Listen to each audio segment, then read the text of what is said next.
शान्तिः शान्तिः शान्तिः।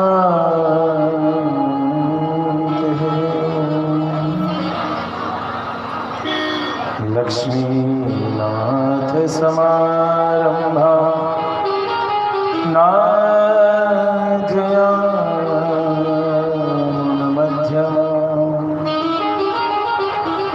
अस्मदाचार्यपर्यन्तां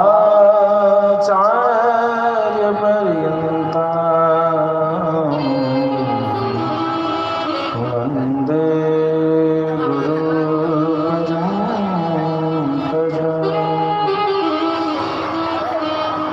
यो नित्यमच्युतपदाम्बुजयुग्मजुग्मा व्यामोहतस्तदितराणितृणां अस्मद्गुरोर्भगवतोऽस्य दयैकसिन्धो रामानुजस्य चरणो शरणं प्रपद्ये। श्रीवेङ्कटेश चरणाम्बुजराजहंसं श्रीवांशेयमुनिवर्यपदाब्जभृङ्गं श्रीशालग्रामगुरुवर्यतनूजरत्नं श्रीकेशवार्पदपङ्कजमाश्रयामि। नमोऽस्तु रामाय सलक्ष्मणाय देवे च तस्यै जनकात्मजाय। नमोऽस्तु रुद्रेन्द्रयमानिलेभ्यो नमोऽस्तु चन्द्रार्कमरुद्गणेभ्यः। कृष्णं नारायणं वन्दे कृष्णं वन्दे व्रजप्रियं देवकी परमानन्दं कृष्णं वन्दे वृथासुतं। कृष्णाय वासुदेवाय हरये परमात्मने प्रणतक्लेशनाशाय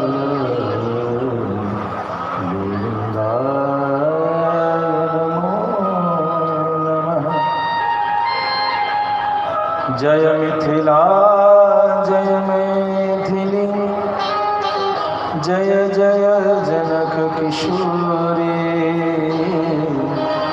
चरण कमल बंदन करो निर्मल मति मोहि। कि जय जय श्री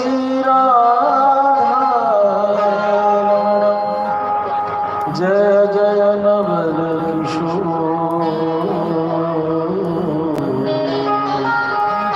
जय गोविंद चित चोर प्रभु जय जय माखन चोर। जय गोविंद चित चोर प्रभु जय जय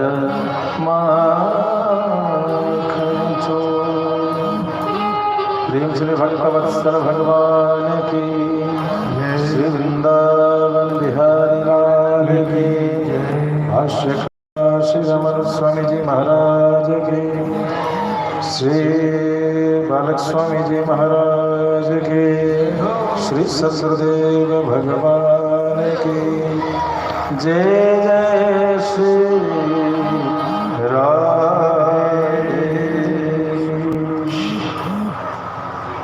अत्यंत ही सौभाग्य का विषय कि आज हम सभी यहाँ उपस्थित होकर भगवान की चल रही महिमा गाथा कि चौथे दिवस की कथा को सुनने के लिए उपस्थित हैं। पूर्वार्ध हमने सुन लिया, अब उत्तरार्ध आ चुका। दूसरे पक्ष में हम सभी उपस्थित हैं। भगवान की ऐसी मधुर मनोहर झांकी रहती है, जिस झांकी के स्नेह में, भगवान की छवि के स्नेह में उमापति महादेव कैलाश छोड़ करके भगवान के श्रृंगार स्वरूप लीला का दर्शन करने पहुँचते हैं।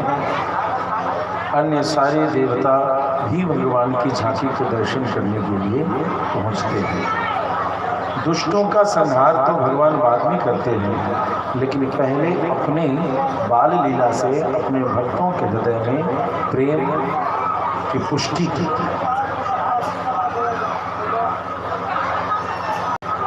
प्रेम से भक्तवत्सल भगवान की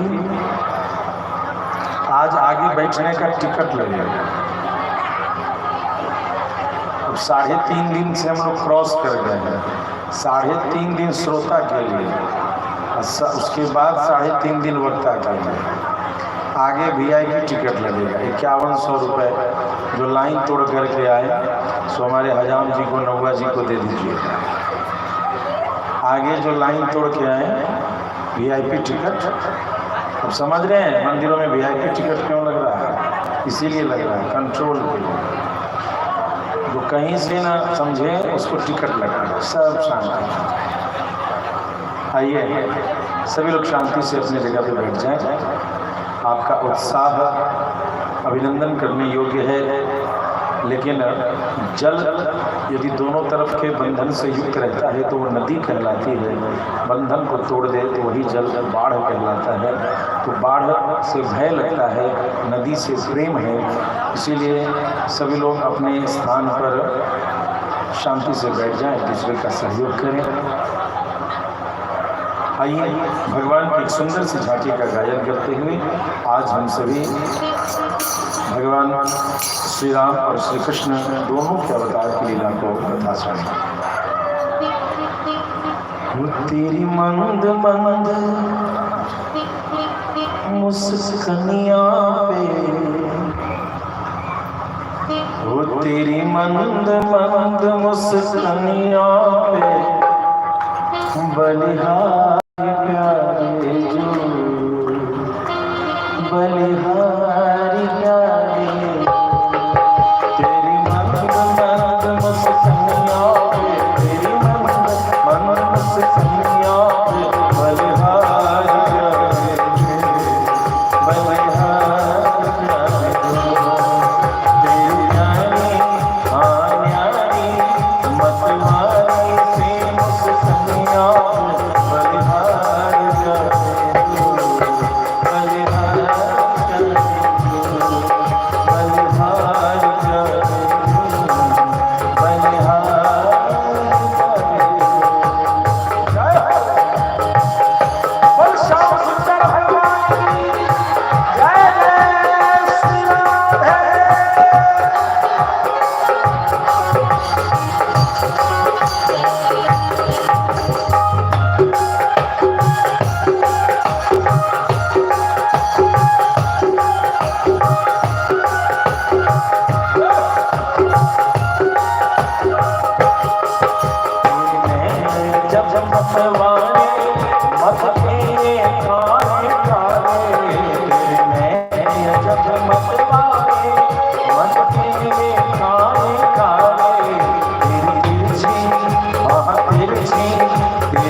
तेरी चाल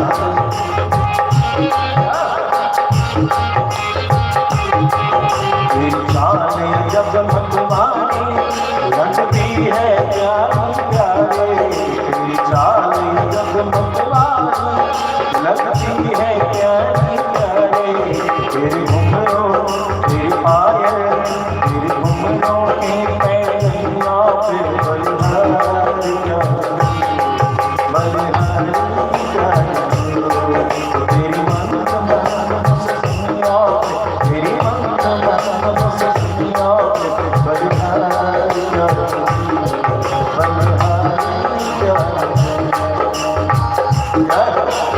और बंसी वाले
ये जयकारा लगता है वामन भगवान से डर करके हो रहा है।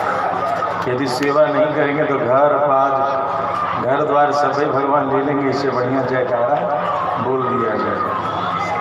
बड़ा ही सुंदर हम सभी ने भगवान वामन के दिव्य चरित्र को श्रवण किया। अत्यंत सुंदर मांगलिक और सदैव भगवान की अतुलनीय महिमा का गायन करने योग्य वामन अवतार की विशेष लीला है। आज हम सभी ने जो वामन भगवान के बाद जिस सत्य व्रत की कथा सुनी मत्स्यावतार में कि भगवान मछली के रूप में आए, कहते हैं कि उस समय एक दैत्य हुआ हयग्रीव। कौन हुआ? कल्पांत में एक दैत्य का नाम हुआ हयग्रीव। उस हयग्रीव ने क्या किया कि सारे वेदों को लेकर के वो समुद्र में उसने डुबा दिया था। और इस प्रकार से जब दोबारा सृष्टि होती है तो कहते हैं, अन्य पुराण से कथा आती है हयग्रीव के वध की। हयग्रीव को वरदान था, बड़ा अटपटा नाम था हयग्रीव का, हयग्रीव, जिसका गर्दन घोड़े का हो। ऐसे यद्यपि वो राक्षस था, आसुरी प्रवृत्ति का था, उसका नाम ही हयग्रीव। हयग्रीव ने वरदान मांगा था कि मेरे नाम वाला जो हो वही मेरा वध करे। क्या वरदान मांगा था? कि जिसका नाम मेरे जैसा हो वही मेरा वध करे। और हयग्रीव ने बड़ा आतताई का कर्तव्य निभाया, खूब आपदा फैलाई, यहाँ तक कि वेदों को रसातल में डुबा गया। अब जब पुनः कल्प प्रारंभ होता है तो हयग्रीव के भय से सारे देवता थर थर काँप रहे हैं। वेद के बिना सृष्टि का उपक्रम कैसे चलेगा, सृष्टि की मर्यादा कैसे बनेगी। प्रेम से भक्तवत्सल भगवान की ध्यान देंगे, ब्रह्मा जी की सृष्टि का विधान ही वेद है। और जो वेद की परंपरा को नहीं मानते वो ब्रह्मा की परंपरा को नहीं मानते। जब ब्रह्मा की परंपरा को नहीं मानते तो भगवत बंधुओं उन्हें आप सनातन धर्म में हिंदू कैसे मान सकते हैं। कई बार ऐसा देखने सुनने को मिलता है कि कुछ कुपंथ के प्रचारक वेद का विरोध बड़े जोर शोर से कर रहे होते हैं और हम सोचते हैं कि महात्मा जी हैं, कुछ बोल रहे हैं। उपदेशक तो हिरण्यकश्यप भी था, उपदेशक तो रावण भी था। चमत्कार की शक्तियाँ इन समस्त आसुरी प्रवृत्तियों में भी थी। ये भी बड़े तपस्वी थे, बड़े बलवान थे, वरदान के तर्क से गर्वित थे। लेकिन इनमें दोष क्या था जिस कारण से असुर कहलाए और सुर कहलाए? क्योंकि ये वैदिक मर्यादा का तिरस्कार करते थे। तो जो वैदिक मर्यादाओं की तिरस्कार करने की वकालत करते हों उन्हें कभी भी आप सनातन धर्म के अनुयायी या प्रचारक के रूप में न माने। वेद प्रणहितो धर्म ही अधर्म तद विपर्यय। ध्यान देंगे, वेद प्रणहितो धर्म, वेद में जो बुद्धिस्ट मार्ग है वही धर्म है। अधर्म तद विपर्यय, उसको छोड़ करके जो अन्य मार्ग की कल्पना है वो क्या है? अधर्म। अतः कई बार हमारे क्षेत्र में कुछ कुपंथ के प्रचारक, जो मैंने कहा कि वामपंथी विचार के विचारों से ओतप्रोत हैं, ऐसे लोग दिखते तो हैं कि वो हिंदू धर्म के साधु हैं, संत हैं, धर्म उपदेशक हैं, लेकिन उन्हें सिद्धांत का ही ज्ञान नहीं कि वामपंथ की फिलॉसफी क्या है, दक्षिण पंथ की फिलॉसफी क्या है। दर्शन के ज्ञान नहीं होने के कारण उनके उपदेश दर्शन विहीन हो जाते हैं। यदि उपदेशक को दर्शन का ज्ञान न हो, सिद्धांत का ज्ञान न हो, तो वह किस्सा कहानी है, व्यासपीठ के लिए नहीं। व्यासपीठ को समलंकृत वही करें जो सिद्धांत का भी अध्ययन करता हो, दर्शन का भी अध्ययन करता हो। उसके उपदेश ही हमारे हिंदू धर्म को वैदिक परंपरा के साथ लेकर के आगे बढ़ सकते हैं। बड़ा अच्छा लगा, हमारे विधायक जी आए, इन्होंने बड़ा सुंदर बात कहा कि महाराज जी मैं फिजिक्स का प्रोफेसर था। तो ऐसे शिक्षित जो यह फिजिक्स है, केमिस्ट्री है, बायोलॉजी, अन्य विषय हैं, इन सभी विषय की तारतम्यता और सूत्र के साथ उपस्थित इस वैदिक ज्ञान को बिना सिद्धांत, बिना दर्शन के जाने हुए कैसे उपदेश किया जा सकता है और कैसे हम कल्पना कर सकते हैं कि व्यासपीठ से धर्म का उपदेश हो रहा है। इसलिए विचार करना होगा। तो हयग्रीव ने एक अन्य पुराण की कथा है कि हयग्रीव के साथ युद्ध में भगवान थक गए और भगवान थक करके क्या किए? धनुष के प्रत्यंचा पर सिर रखे, धनुष पे सिर रखे तो प्रत्यंचा गर्दन के नीचे था और उसी पर जाकर के गुफा में भगवान सो गए। इस तरीके से हजारों वर्ष गुजर गए। जब हजारों वर्ष गुजर गए और हयग्रीव के भय से सारे देवता थर-थर कांपने लगे, तो तुम्हें काम देता हूँ, तो क्या जाओ। अब भगवान को जगाना तो संभव नहीं हो रहा, भगवान जाग ही नहीं रहे। कौशल्या सुप्रजा राम पूर्वा संध्या प्रवर्तते उत्तिष्ठ शार्दूल कर्तव्यं देवानिकम् उत्तिष्ठ गोविंद उत्तिष्ठ गरुड़ध्वजा उत्तिष्ठ कमलाकांत त्रैलोक्यं मंगलम कुरु। सारा उत्थापन का मंत्र बोल दिया। अपने यहाँ कहते हैं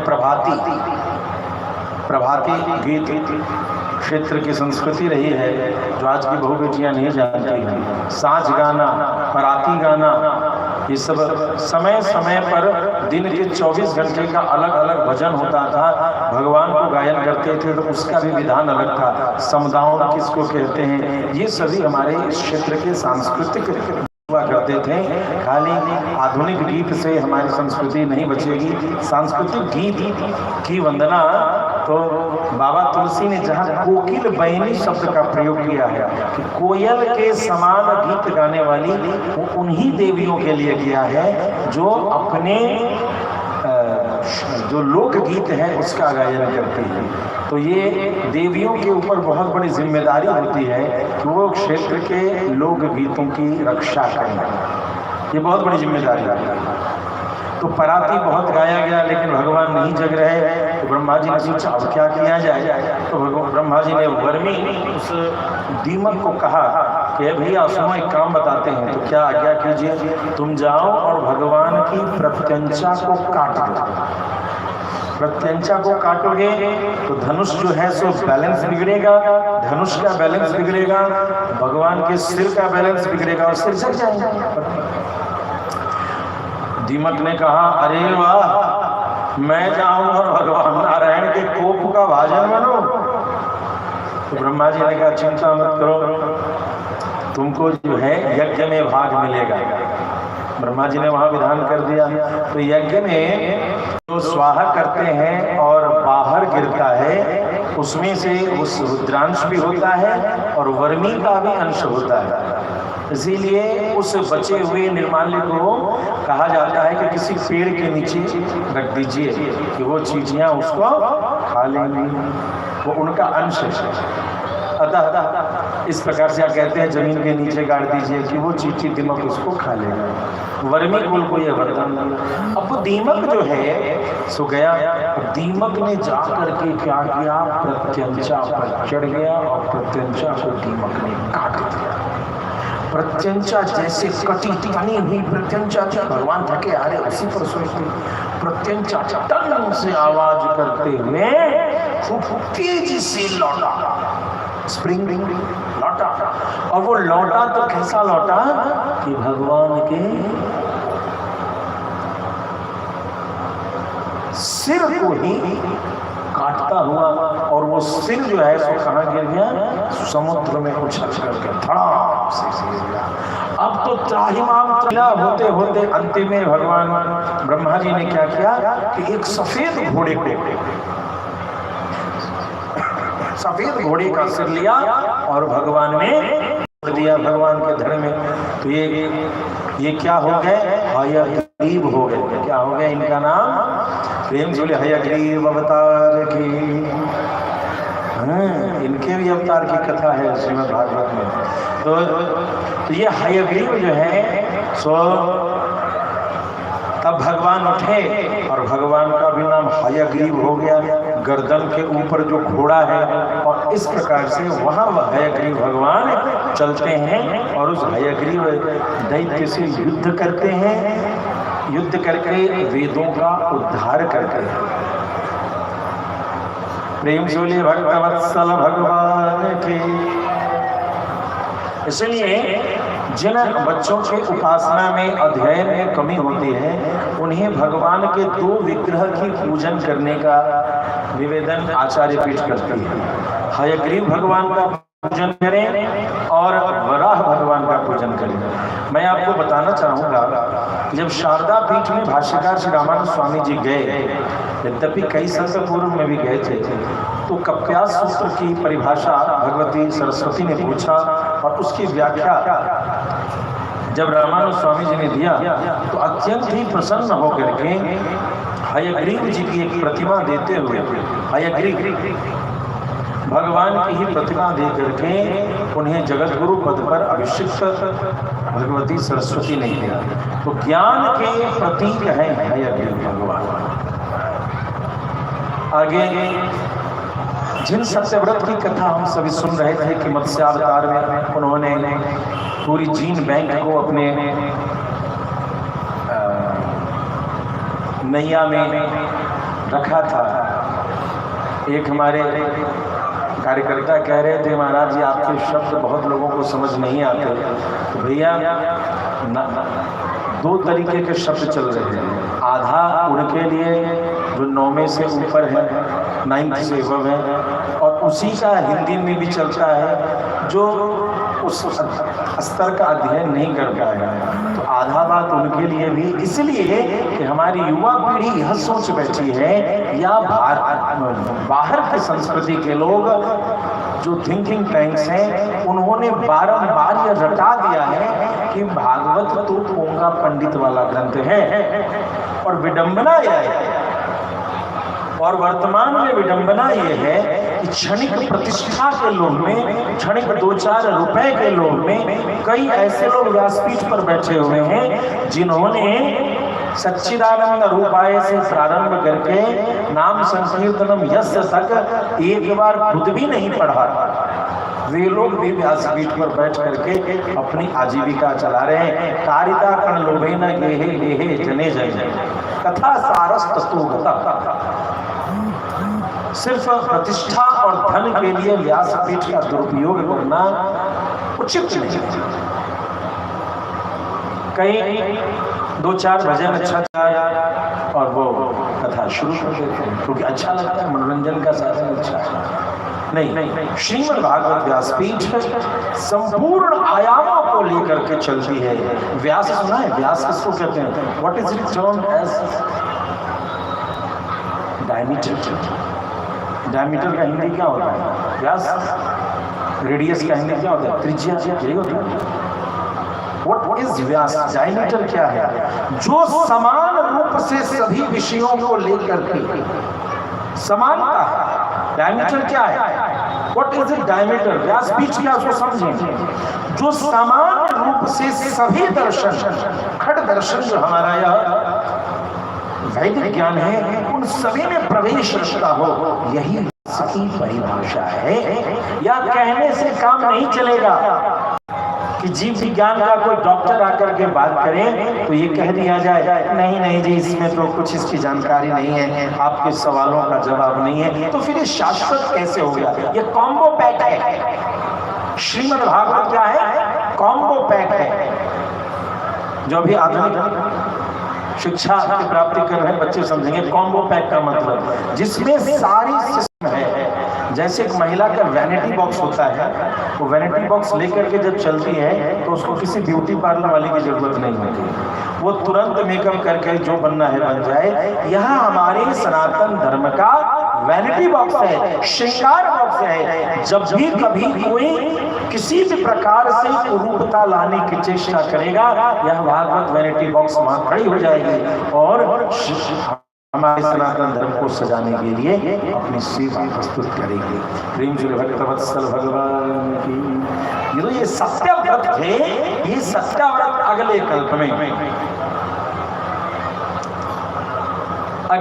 में हम सभी देख रहे हैं कि वही सत्याव्रत का नाम हुआ श्रद्धा देव। क्या नाम हुआ? श्रद्धा देव। और उनकी पत्नी का नाम हुआ श्रद्धा। श्राद्ध देव और श्रद्धा। श्रद्धा पत्नी का नाम और श्राद्ध देव पति का नाम।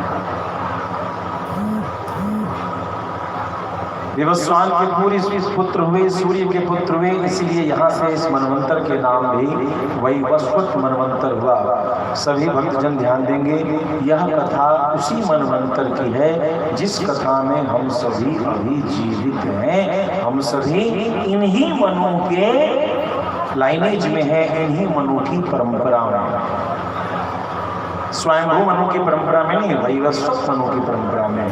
मनु भी 14 हुए। यहाँ पहुंचते हैं तो अब जो है वशिष्ठ मुनि को बुलाया गया। वशिष्ठ मुनि तो ब्रह्मा जी के औरस पुत्र हैं, उनके शरीर से निकले हैं। वशिष्ठ मुनि को कहा गया तुम जो है तो इस कुल के पुरोहित बन जाओ। वशिष्ठ जी ने कहा ना जी। ब्रह्मा जी को कहा पिताश्री ये क्या कह रहे हैं मुझे, ये पुरोहित बन करके तो कई बार जजमान के साथ बहुत एडजस्ट करना पड़ता है। जजमान जो कहता है उसको करना पड़ता है, क्योंकि यजमान कई बार इशारा करता है कि सरकार ये हमरा से बनी पर्दे से करबो नहीं। अब जब से वो कहता हमरा से बनी पर्दे से करबो तो बातें खत्म हो जाए नहीं, बातें समाप्त, सुने बटा सन्नाटा, आगे की तो क्या किया जाए, क्या कहा जाए, जो हमरा से बनी पर्दे से करबो हो भी गए सब। वो इस प्रकार से पुरोहित धर्म में ये होता है कि जान करके भी कई बार गलत चीज को हरी झंडी करनी पड़ती है। कई बार बड़ा सुंदर से कोई यजमान कहते हैं, एक बार एक यजमान थोड़ा सा व्यवस्था गड़बड़ किए हुए था, बहुत समझाए नहीं समझा, अंतिम में कहता है महाराज जी हम तो 7 दिन के लिए आपको कह दिए, आपको आचार्य बना दिए, आगे आप जानिए कैसे संभालिएगा उसको। ने कहा भैया 7 दिन के लिए क्या, अंतिम सांस तक के लिए हम संकल्पित हैं। इस 7 दिन में यज्ञ का जो मान रखे वही यजमान कहलाता है। तो खाली मेरा कर्तव्य नहीं है, तुम हमसे जितनी सेवा ले सको उसकी व्यवस्था का उतनी सेवा होती जाएगी। प्रेम से भक्तवत्सल भगवान की। तो इस प्रकार से वशिष्ठ मुनि ने ब्रह्मा जी की बात मानी, पुरोहित बने। मनु जी ने यज्ञ कराने का निवेदन किया। पहला बार दुनिया के सबसे पहले पुरोहित वशिष्ठ मुनि और पहले यजमान राजा मनु यज्ञ कराना प्रारंभ करते हैं। जब यज्ञ कराना प्रारंभ करते हैं तो यजमानी जो है वो बढ़िया बढ़िया मलपुआ और बढ़िया भोग राग तैयार करके भगवती श्रद्धा ने क्या किया कि उनको खूब भोजन बढ़िया करा। वशिष्ठ मुनि बड़ा खुश हुए, आहा बहुत सुंदर भोजन है, बहुत सुंदर व्यवस्था है, महारानी बहुत सुंदर। जब गुरुजी बहुत प्रसन्न हो गए तो महारानी ने अपना प्रस्ताव दे दिया कि गुरुजी एक बात कहें। कहाँ, यह आरंभ हो चुका है, संकल्प जब लेने जाएंगे ना तो मेरी एक बात ध्यान दीजिएगा। तो क्या, मुझे बेटी का बड़ा शौक है, मेरे घर में बेटी हो, मैं कन्यादान करूं, यही शौक मेरा पूरा कर दे। अब गुरुजी तो देखे कि दक्षिणा का तो जब मिलेगा तब मिलेगा, भोजन तो पहले यजमानी नहीं देगी ना, तो यजमानी की बात इसीलिए सुनी जाती है। भोजन पे नजर यजमानी नहीं रखती है कि कैसा भोजन हो रहा है, क्या हो रहा है। नहीं रख रहा हो तो यजमानी डुप्लीकेट है, देखा है। प्रेम से भक्तवत्सल भगवान की तो यजमानी है, उनकी बात मानी गई। संकल्प कर दिया गया कि पुत्री की प्राप्ति हो, पूरा यज्ञ हो गया। यजमान का ध्यान इधर उधर था, उसी में संकल्प बोल दिए कि बेटी कन्या संतति की प्राप्ति हो। समय आया, घर में बिटिया का जन्म हुआ जिसका नाम रखा गया इला। तो इस मनवंतर में सबसे पहली संतति मनु जी की। इस मनवंतर में वो क्या हुई, बेटा की बेटी है, बेटी। ज्यादातर बेटी के जन्म पर महिलाएं ज्यादा छाती पीटती हैं। जो सास है वो भी छाती पीटती है और मायके वाली माँ है वो भी छाती पीटती की बेटी बेटी भेलैया महाराज, बेटी की बेटी कुछ बुझेबे नहीं करता कि बेलो बेटी बेटी नहीं, ऐसे बोलती है कि जैसे सड़ा हुआ आम उसको खाने को मिल गया। इतना दुखी बेटी तू हो तो केकरो बेटी छनी। स्वयंभू मनु की भी पहली 3 बेटियां आकुति, देवहूति, प्रसूति, और इस मनवंतर में भी पहली संतति क्या हुई? नवम स्कंद की प्रारंभ होते ही बेटी के वंश की कथा है। भगवत बंधुओं, लेडीज फर्स्ट, यह शंका ही मेरा आधार है। अब सबसे पहले बेटी के वंश की आगे की कथा सुने। इला, अब इला जैसे बेटी हुई तो गुरुजी बड़े चिंता में पड़ गए, कह रहे ये क्या हो गया, ये क्या हो गया, बेटी हो गई। तो गुरुजी पर मनु जी को बड़ी चिंता हुई। मनु जी पहुंचे, गुरुजी आपका संकल्प कैसे गड़बड़ हो गया? तो क्या गड़बड़ क्या हो गया? बढ़िया तो बेटी हुई है। वही तो कह रहा हूँ, होना था बेटा, बेटी कैसे हुई? तो देखो यजमान महारानी ने मुझे बड़ा खुश किया था सेवा करके, और यजमानी ने कहा था गुरुजी हो तो मुझे बेटी होगा तो मैं बड़ा आनंद आएगा। वही संकल्प किया, वही हुआ। अरे गुरुजी वो क्या जानेंगे राजपाट चलेगा कैसे? ऐसा कीजिए जल्दी से इसको बेटा हमको चाहिए, कैसे होगा सो आप जानिए, हमें तो बेटा ही चाहिए, बेटा ही चाहिए, बेटा ही चाहिए। अब तो वशिष्ठ मुनि ने जाकर के तपस्या करना प्रारंभ किया, महादेव से वरदान लिया, और वरदान लेकर के जब पहुंचे तो बेटी बन गया बेटा। फिर ध्यान देंगे, बेटी बन गया बेटा, मतलब बेटियों में यह शक्ति है कि बेटा का कर्म निभा सकता।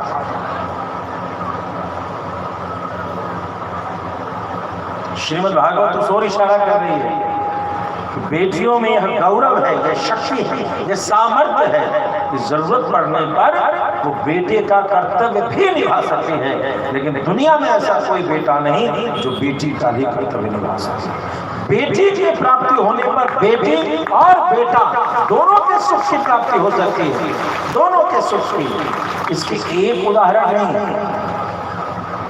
वर्तमान के समय में महारानी लक्ष्मीबाई से लेकर भगवती जानकी तक मैं आपको बताऊं, अद्भुत रामायण में भगवती जानकी के युद्ध कौशल शैली के बारे में क्या चर्चा है। भगवती जानकी सिर्फ वो रसोई की कथा नहीं है, उनकी युद्ध कौशल शैली ऐसी थी कि कोई तो शब्द भेदी बाण चलाने की शक्ति रखता था, लेकिन हमारे श्री किशोरी जी शब्द पर अपने चाकू के निशान तक रख सकती थी, और वो भी दोनों हाथ से। जहां से शब्द आए उस ओर चाकू फेंक करके उसका वध कर सकती थी। इतनी कुशल योद्धा भी भगवती जानकी।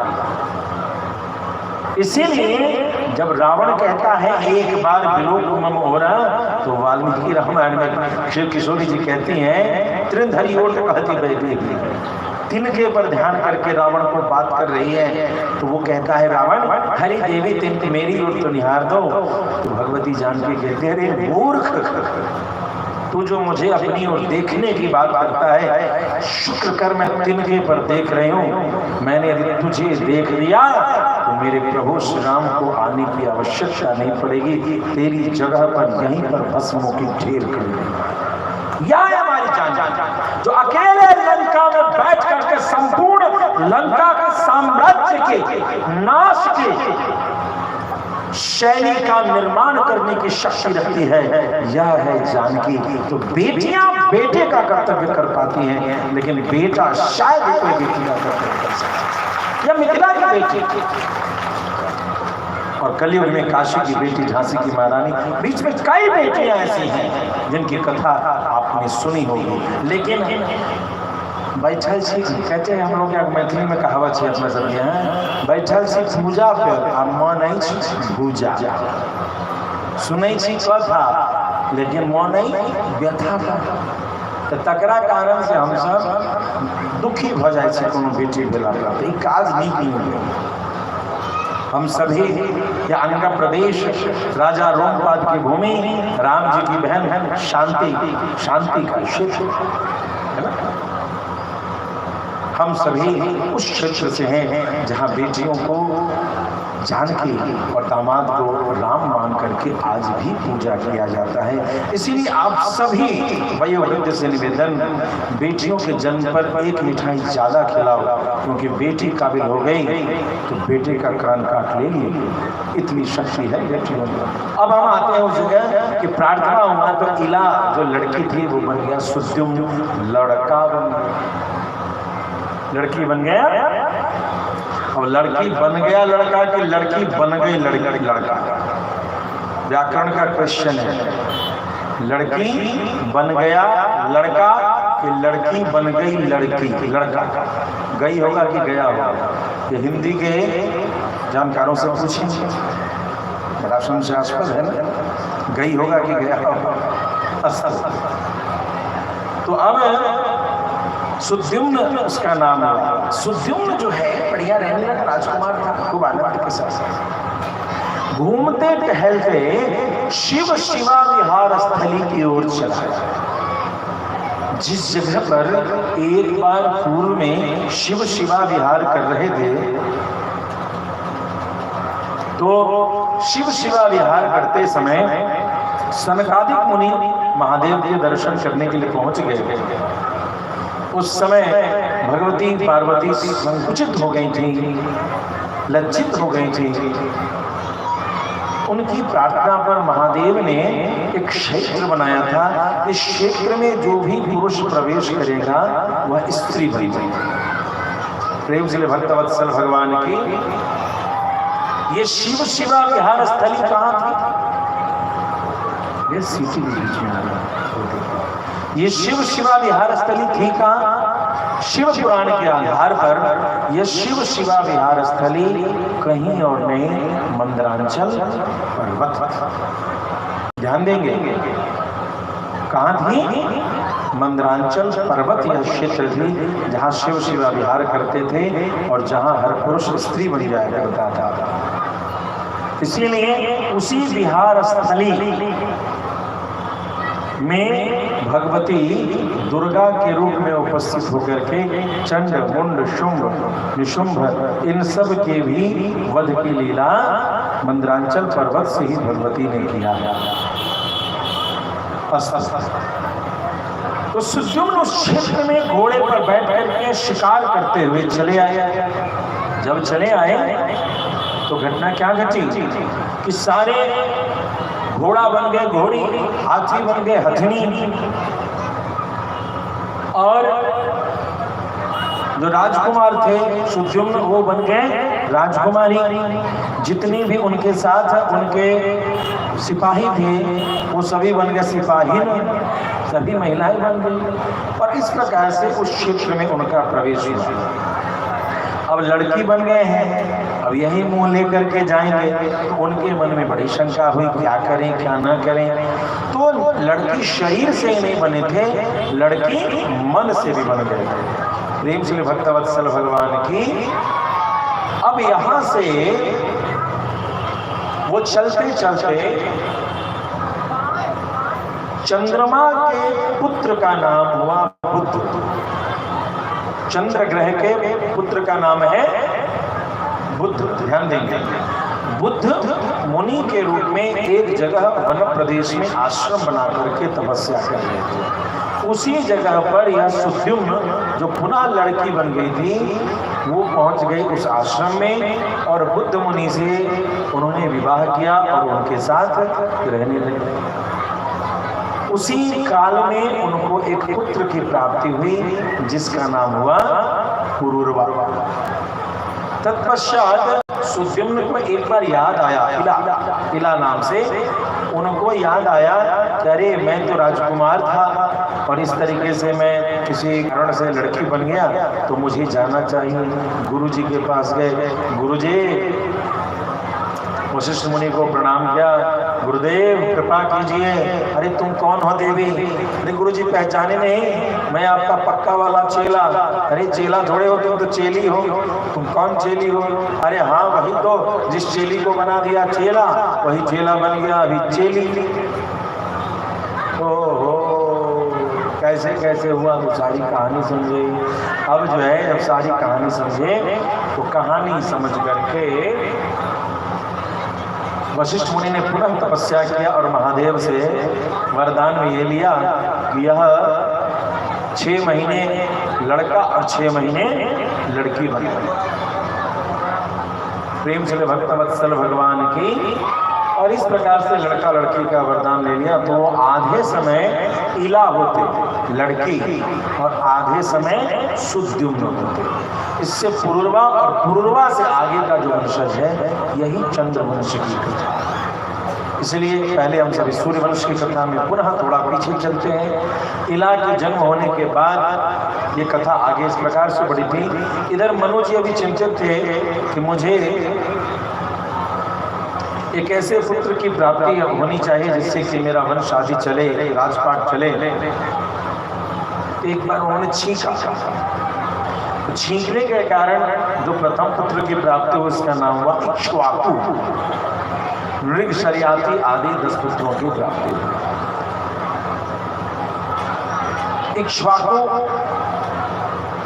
इक्ष्वाकु के जन्म होने पर मनु जी बड़े प्रसन्न हुए और इसी इक्ष्वाकु कुल में अनेक कथाएं हुई और इसी इक्ष्वाकु कुल में भगवान जो है सो श्री राम प्रकट हुए। कहते हैं कि इधर इन्हीं के कुल में एक सुंदर सी कथा है कि शरियाती की बेटी का नाम हुआ सुकन्या। और सुकन्या ने एक बार अपने पिता के साथ जब वो घूमने लगी तो घूमते घूमते वो वन में ऐसी जगह पहुंची जहां एक बीम था, दीमक था।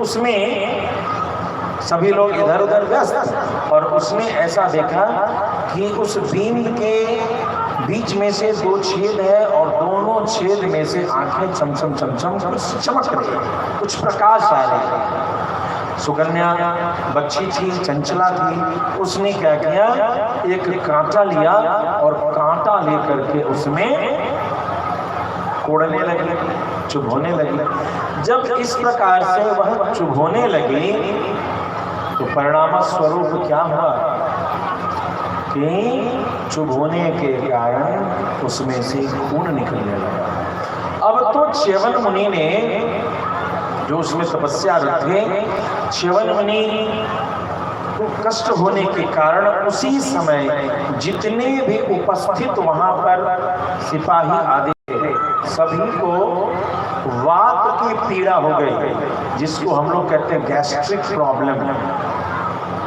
गैस्ट्रिक प्रॉब्लम का निर्माण हुआ। और गैस्ट्रिक प्रॉब्लम का निर्माण कैसा हुआ कि किसी का देह में ऐंठन आने लगा, किसी का कंधे के मांसपेशी में बहुत अक्कड़ आ गया, किसी के पेट में बहुत अक्कड़ आने लगा, किसी के जंघे में, किसी की पिंडली में, किसी के माथे में बहुत दर्द। और इस प्रकार से सभी अनियंत्रित से होने लगे।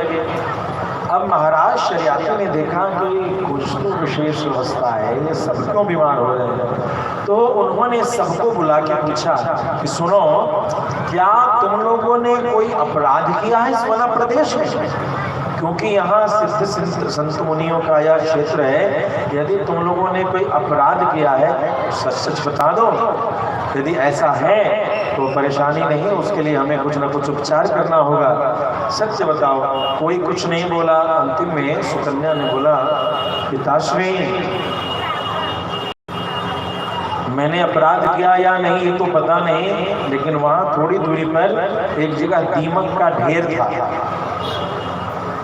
और उस दीमक के ढेर में से 2 छेद में से प्रकाश पुंज निकल रहे थे, टिम टिम टिम टिम कर रहे थे। ऐसी स्थिति में उस प्रकाश पुंज को देख करके मैंने सोचा इसमें क्या है, तो मैंने एक कांटा लिया और उसमें चुभो दिया था। और तो कुछ नहीं हुआ था, लेकिन उसमें से पता नहीं कैसे दीमक के ढेर में से थोड़ा मुझे लगा कि खून के कुछ बूंद बाहर निकले। अरे बेटी, तुमने जरूर किसी संत मुनि का अपमान कर दिया है, चलो हमें उनके पास जाना चाहिए, उनसे क्षमा याचना करनी चाहिए। अब तो महाराज उस दीमक के ढेर के सामने खड़े होकर के नतमस्तक होकर के प्रणाम करके बार बार मुनिवर से कह रहे हैं, मुनिवर प्रकट हो, मुनिवर दर्शन दें, हमारे कन्या के अपराध को क्षमा करें। और तभी च्यवन मुनि उस बीम को तोड़ते हुए खड़े होते हैं, लेकिन च्यवन मुनि की आंखें तो फूट चुकी। क्षमा याचना करने पर च्यवन मुनि ने बोला, राजन तू जो क्षमा मांग रहा है, तू यह तो बता कि अब तो मैं अंधा हो गया, मैं जीवन यापन इस वन प्रदेश में कैसे करूंगा, मुझे मार्ग कौन बताएगा, मेरी व्यवस्था कौन करेगा, इसकी व्यवस्था को सोचा तुमने। जब इस प्रकार की चर्चा हुई तो शरियाती ने कहा, हे मुनिवर, यदि आप हम सभी को स्वस्थ कर देंगे तो जिसने आपको इस कष्ट को प्रदान किया है, मैं उसी को आपकी सेवा में छोड़ूंगा। मतलब अपनी बेटी सुकन्या से आपका विवाह करूंगा। मुनिवर ने सबको क्षमा किया, क्षमा करके सब स्वस्थ हो गए और सुकन्या का विवाह च्यवन मुनि से उसी जगह कर दिया गया। प्रेम से भक्तवत्सल भगवान। अब देखिए, सुकन्या, ये सुकन्या कोई सामान्य चरित्र नहीं है। सुकन्या, भगवती सुकन्या का नाम सतियों में लिया गया है। ये सती सुकन्या कही जाती है, जैसे सती सावित्री वैसे सती सुकन्या। तो सुकन्या जो है अपने पति की सेवा करती है। इधर एक बार क्या हुआ,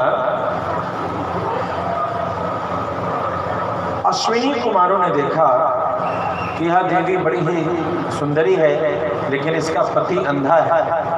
तो एक कहावत है, वहीं से कापर करूं सिंगार पिया मोरा आन्हर।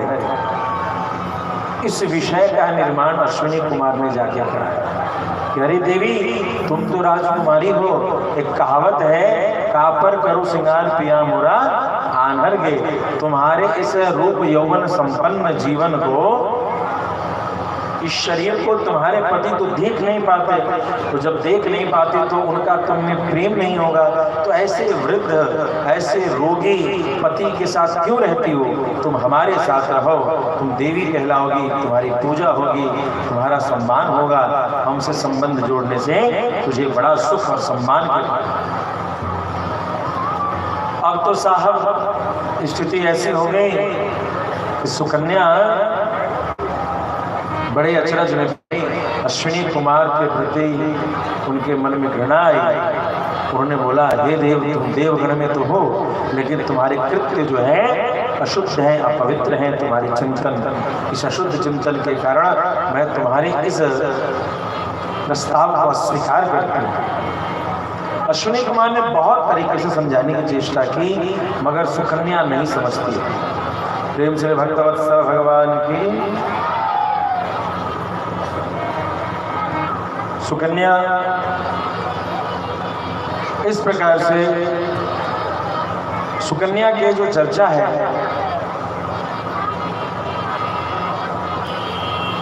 बहुत समझाया अश्विनी को। समझाने के बाद कुछ समझ जब नहीं आया तो अश्विनी कुमार ने कहा, देवी सुनो, एक बात बताता हूं। तुम्हारे पति अंधे हैं, यदि तुम कहो तो मैं तुम्हारे पति को मेरे जैसा सुंदर बना दूंगा, मेरे जैसा स्मार्ट एंड हैंडसम, देवता के जैसा। लेकिन शर्त क्या है कि हम तुम्हारे पति को लेकर के जाएंगे और अपने समान सुंदर बना देंगे, तुम पहचान नहीं पाओगे कि तुम्हारा पति कौन है, और हम बताएंगे भी नहीं। तुम्हारे हाथ में एक माला रहेगा, सेलेक्ट एनी वन का ऑप्शन रहेगा, जिसके गर्दन में तुम माला दे दोगी तुम्हें उसी के साथ रहना पड़ेगा।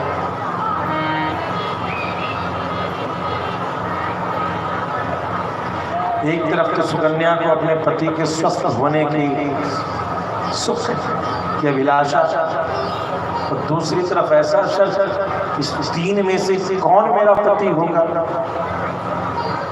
ये संशय का दुख। अब अश्विनी कुमार सोचो जल्दी सोचो। हालांकि सुनिए, मैं अपने पति के अधीन हूँ, मैं अपने पति से इस बारे में विचार करती हूँ, उनसे पूछती हूँ और तब आपसे चर्चा करती हूँ। सुकन्या जाती हैं, च्यवन मुनि से पूछती हैं कि मुनिवर, मुझसे अभी अश्विनी कुमार ने यह प्रस्ताव दिया, सारी घटना समझाई। च्यवन मुनि मुस्कुराने लगे। उन्होंने पूछा, सुकन्या तुम क्या चाहते हो, तुम्हारे मन में क्या है? तो स्वामी, यदि सच पूछिए तो मेरे मनोभाव में यही है कि भले ही मैं अधर्म करूं, भले मैं नरकगामी बनूं, लेकिन आप स्वस्थ हो जाएंगे, इससे बड़ा धर्म मेरे लिए कुछ नहीं। च्यवन मुनि मुस्कुराने लगे। बहुत अच्छे विचार है। तो शंका यह है कि मैं आपकी दासी बनकर के भी रहना चाहता हूँ। ठीक, सुकन्या जा। अश्विनी कुमार के इस प्रस्ताव को निवेदन करते हो, तुम में वह शक्ति होगी कि तुम जिसके गले में माला डालोगी वही मैं रहूंगा।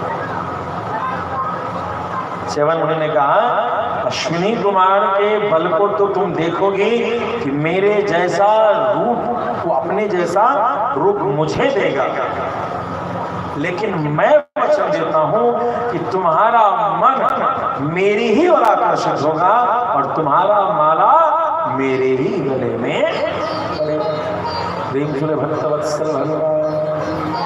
सती सुकन्या सरोवर के किनारे बैठी हुई। अश्विनी कुमार आए और च्यवन मुनि को लिए और ले जाकर के सरोवर में गोता लगा दिया तीनों ने। जब तीनों निकलते हैं, तीनों अश्विनी कुमार के जैसा, वैसा ही रूप, वैसी ही अवस्था, वैसे ही आभूषण, वैसा ही दिव्य तेज, देवता जैसा। अब तो साहब सुकन्या ने जो देखा तो सुकन्या अचरज में पड़ गई। ये भगवान, ये कैसे हो गया? मेरे पति तो बूढ़े थे, अंधे थे, वलकल चीर धारण किए हुए थे। अश्विनी कुमार को कोटि कोटि धन्यवाद कि मेरे पति को स्वस्थ कर दिया। मन उल्लासित होता है कि तभी हृदय थम जाता है। हाथ में मेरे माला है, मैं किसको कहना, कुछ समझ नहीं आता। आंखें बंद किया, भगवान को ध्यान किया और अपने पति के चरणों को ध्यान करके प्रणाम करने कि मेरी आंख खुले तो मैं जिसे सबसे पहले देखूं वही मेरे पति थी। तीनों देव स्वरूपधारी आते हैं और तीनों एक ही सुर में बोलते हैं, सुकन्या माला पहना, पहचानो मैं कौन।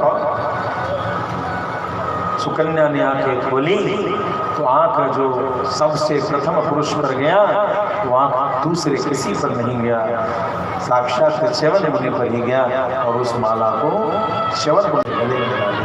दोनों अश्विनी कुमार धन्य धन्य करेंगे, धन्य है सुकन्या, धन्य है तेरा तप, धन्य है तेरी शरीर। प्रेम सुने भक्तवत्सल भगवान। बहुत सुंदर कथा है।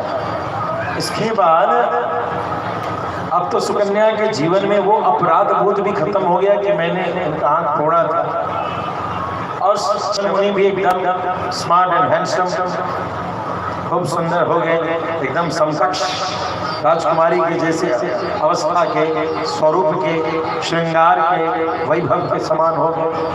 तो च्यवन मुनि के साथ आश्रम में सुकन्या तरीके तरीके के खेल खेलती, आनंद लेती। अब तो जीवन से दुख समाप्त हो गया, अब मेरे पति स्वस्थ हो गए। मेरी जो चिंता थी कि मैंने अपराध किया, उस अपराध बोध से मैं मुक्त हुई और इस प्रकार से पति के साथ आनंदित जीवन जीने। एक बार शरियाती सुकन्या के पिता के मन में आया, राजा शरियाती ने सोचा कि जाते हैं देखते हैं कि मेरी बिटिया कैसी। प्रेम से भक्तवत्सल भगवान की मेरी बिटिया कैसी है। अब उस बिटिया को देखने के लिए शरियाती मुनि गए, और शरियाती मुनि जैसे ही वहां जाते हैं कि उनके मन में, शरियाती राजा मुनिवर के पास पहुंचते हैं तो देखा क्या कि मेरी बेटी किसी युवक के साथ खेल रही है। मेरी बेटी जो है किसी युवक के साथ खेल रही है। इस बात को देखते ही बड़े ही दुखी हो गए। अरे राम, ये क्या कर दिया मेरी बेटी, ये क्या कर दिया। बड़े दुखी, प्रेम से भक्तवत्सल भगवान बड़े चिंतित थे। ये नहीं ठीक, ये ठीक ठीक, बड़े भारी मन से आश्रम में गए। अब आश्रम में जैसे प्रवेश करते हैं, बिटिया दौड़ के आती है, पिताश्री पिताश्री पिताश्री प्रणाम, पिताश्री प्रणाम। बेटी बहुत खुश है, आई आई बाबूजी, आई आई आई आई आई। भाई बेटियां तो ऐसी हैं, बेटा कोई क्या सम्मान करेगा, कभी भी बेटा सम्मान नहीं कर पाता। बेटा तो छल प्रपंच, राजनीति, ऊंच नीच, मान मर्यादा, जैसा बजस में पता नहीं कितने प्रपंच में पड़ा रहता है। लेकिन बेटियों के बारे में कहावत है कि मायके का जमादार की भी सेवा जमींदार के तरीके से। मायके जमादार आ जावे तो उसको भी ऐसे बताएगी कि ये जो है ना, अरे इसकी बात मत पूछिए, बिना पूछे कहती है, मत पूछिए, ये ऐसा है वैसा है, ऐसा है वैसा है। सही है कि नहीं? यानी जमादार भी आ जाए तो कोई आ जाए, जमींदार से भी ज्यादा खातिरदारी करते हैं भक्तवत्सल भगवान। इसीलिए हम सभी लोगों को मोक्ष के लिए तो चिंतित ही नहीं होना, भगवत धाम के लिए तो हम सभी लोगों को चिंतित ही होने की आवश्यकता नहीं है। क्यों? हम सभी मिथिला के रसिकों की जो बहन है वो दूसरी कोई नहीं, लाडली श्री मैथिली जी हैं, श्री किशोरी जी हैं, श्री जानकी जी हैं। नहिरा पर सबके अनुराग गे की कही हो बहिना, नहिरा पर सबके अनुराग गे की कही हो बहिना।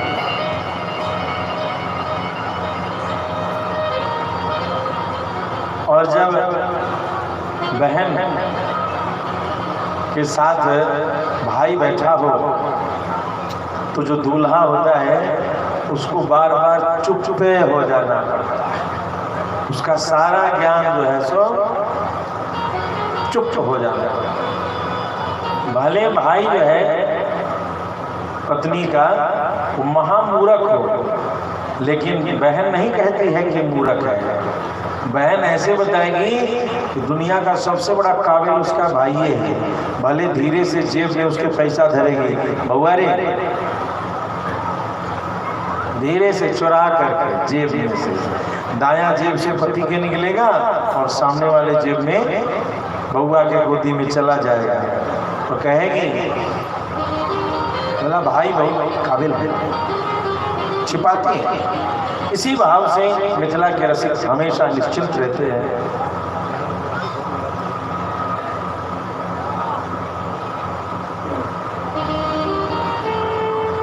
प्रेम से भक्तवत्सल भगवान की यहाँ जो है मिथिला के रसिक इसीलिए निश्चिंत रहते हैं कि जहाँ पर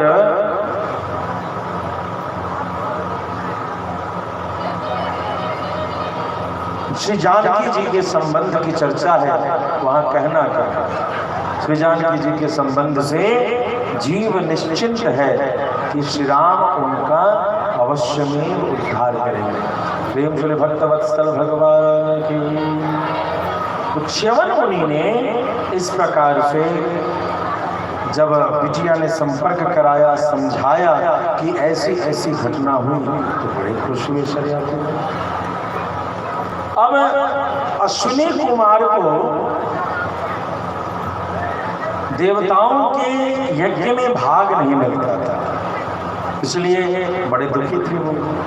अश्विनी कुमार ने च्यवन मुनि से निवेदन किया था कि आप जो है सो हमें यज्ञ में भाग दिलवाएंगे। परिणाम स्वरूप ऐसी स्थिति हुई कि शरियाती राजा से च्यवन मुनि ने तुरंत कहा, जैसे मिले महाराज एक यज्ञ कराओ। बिल्कुल कराएंगे। अब यज्ञ प्रारंभ हुआ। यज्ञ जब प्रारंभ हुआ, सारे देवता उपस्थित हुए। अश्विनी कुमार के लिए भी यज्ञ में भाग दिया गया। अश्विनी कुमार को जब जब यज्ञ का भाग दिया गया, इंद्र आदि देवताओं ने इसका विरोध किया कि अश्विनी कुमार चूंकि वैद्य का कर्म करते हैं, इसीलिए उनको यज्ञ में भाग नहीं मिलना चाहिए, और इस प्रकार से निषेध कि उनको भाग नहीं मिलना चाहिए। बहुत तर्क हुआ। च्यवन मुनि ने यहां तक कहा कि ध्यान देना इंद्र, तुझ जैसा कामी, तुझ जैसा भीरू, तुझ जैसा डरपोक देवताओं का राजा हो सकता है। चंद्रमा जिसको कलंक लगा है, उस चंद्रमा को भोग मिल सकता है, तो जो सबके प्राणों की रक्षा करने को तैयार हो जाए, इस वैद्य कर्म को करने वाला कैसे निंदित? अतः उसे यज्ञ का भाग मिलेगा ही मिलेगा। यह यज्ञ इसीलिए किया जाए। इस पर इंद्र ने वज्र लेकर के प्रहार करने की चेष्टा की, और जैसे इंद्र वज्र लेकर के चलने को तैयार होता है, तुरंत च्यवन मुनि ने अपनी शक्ति का प्रयोग किया है। इंद्र वहीं स्तंभित हो गए, इंद्र वहीं खंबे के समान रुक गए, स्थिर हो गए। सारी देवता जो जहां थी सभी स्थिर हो गए, सबकी शक्तियां धरी की धरी रही। आज च्यवन मुनि ने अपनी तपस्या का बल प्रथम बार सबके सामने दिखाया। तब ब्रह्मा जी ने यहाँ मध्यस्थता की कि हे मुनिवर, सबको मुक्त करें इस स्तंभन से। उन्होंने कहा कि और कोई शर्त नहीं है, अश्विनी कुमार को यज्ञ का भाग आप स्वीकार करवाइए सबसे। उन्होंने बोला ऐसा नहीं होगा। तत्पश्चात सभी देवताओं को मुक्त किया और अश्विनी कुमार को यज्ञ में भाग मिला। प्रेम से भक्तवत्सल भगवान की। आइए मिथिला के भाव के एक सुंदर से भाव को हम सभी गाएं।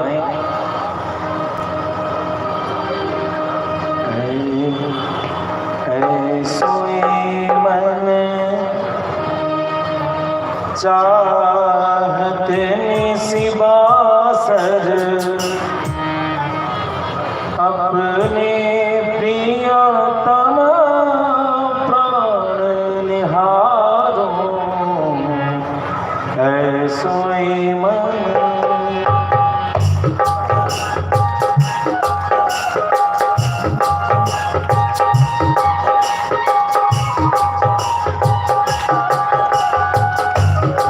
सोई मन चाहत सिवासर, अपने प्रियतम निहारो, सोई मन।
कृपया ध्यान देंगे, व्यासपीठ की एक मर्यादा है, कथा के बीच में आकर के कृपया कोई बात व्यासपीठ पे न करें। इसके लिए यहाँ कई लोग बैठे हैं, उनसे संपर्क किया करें।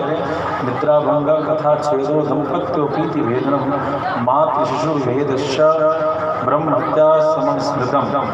इसलिए चेष्टा करनी चाहिए कि कथा जिस भाव में जा रही है उसका आनंद लें। आपकी उत्साह का सम्मान है, लेकिन श्रद्धा का भी सम्मान करना अत्यंत आवश्यक है। प्रेम से भक्तवत्सल भगवान की। इक्ष्वाकु जी के वंश के एक और बहुत ही सुंदर कथा। इनके वंश में युवनाश्व नाम के एक राजा थे। एक और सुंदर सी कथा। युवनाश्व में वशिष्ठ मुनि से एक यज्ञ करवाया कि मुझे पुत्र की प्राप्ति हो। अब जब पुत्र की प्राप्ति का यज्ञ करवाया तो परिणाम क्या निकला? एक कलश में जल भर करके रोज गुरुजी अभिमंत्रित करते कि जो इसको पिए उसको पुत्र की प्राप्ति। इस प्रकार से अचानक रात में युवनाश्व को प्यास लगी। गर्मी का मौसम था, प्यास लगी। कभी कभी रात में इतनी प्यास लगती है कि आदमी पानी खोज के पीता है। उनको भी प्यास लगी।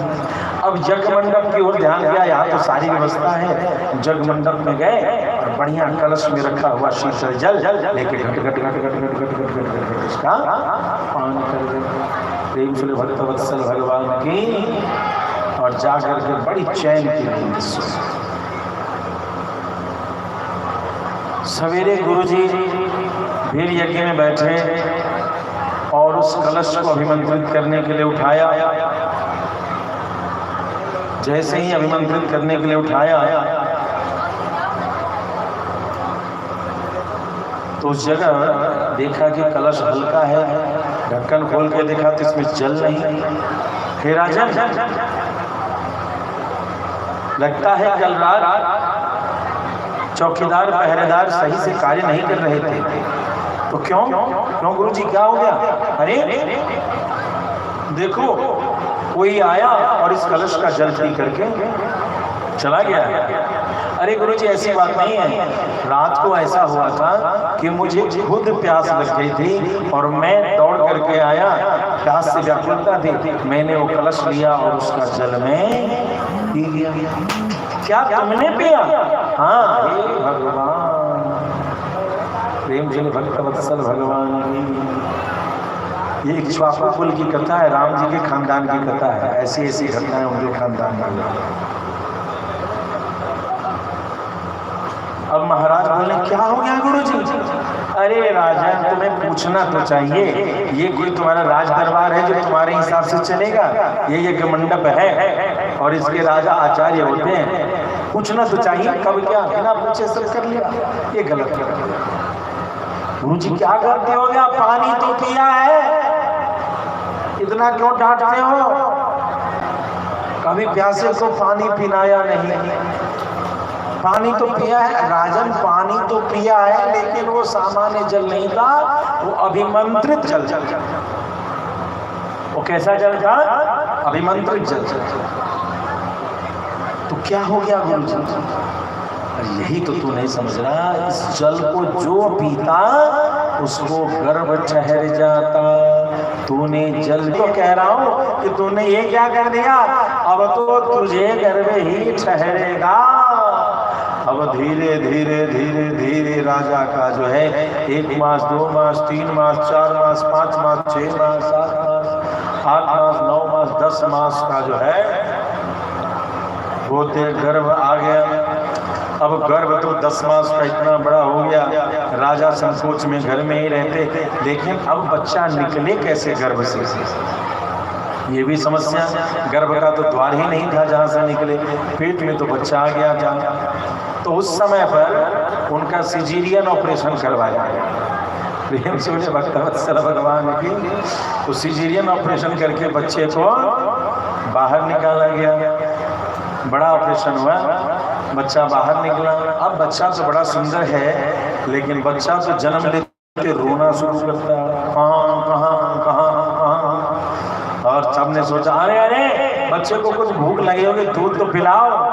लेकिन अब तो राजा ने बच्चा पैदा किया था, रानी ने पैदा किया होता तो दूध हो जाता।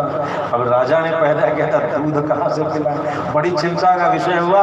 गुरुजी बच्चा तो हो गया, दूध कहाँ पिलाएगा, कहाँ से पिलाएगा?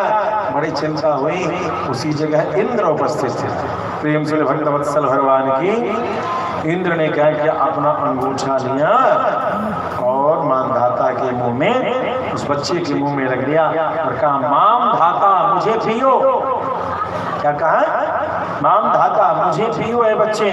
तो उसी से उनका नाम हो गया मान धाता। तो वो उंगली चूस चूस के उसी से उनको अमृत तत्व की प्राप्ति होती। और मानधाता ने इस प्रकार से इंद्र की उंगली को चूस करके मानधाता पले बढ़े।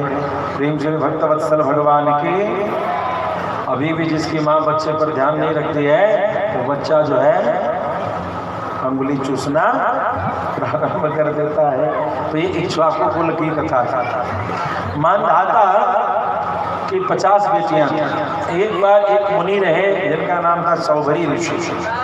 सौभरी ऋषि के मन में एक भाव आया।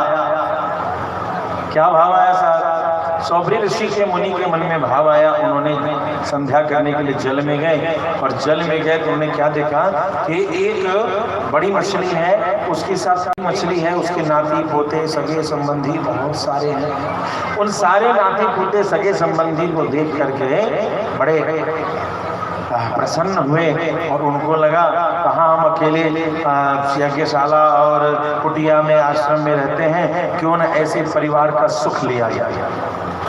तो चले गए, राजा ने स्वागत किया, आइए आइए आइए, बढ़िया पैर हाथ धुलाया, आसन दिया, भोजन पानी दिया, और सब देने के बाद मुझे मुनिवर आपका आना किस उद्देश्य से हुआ, अब आप बताएं, क्या कारण है, क्या कोई विशेष याचना है।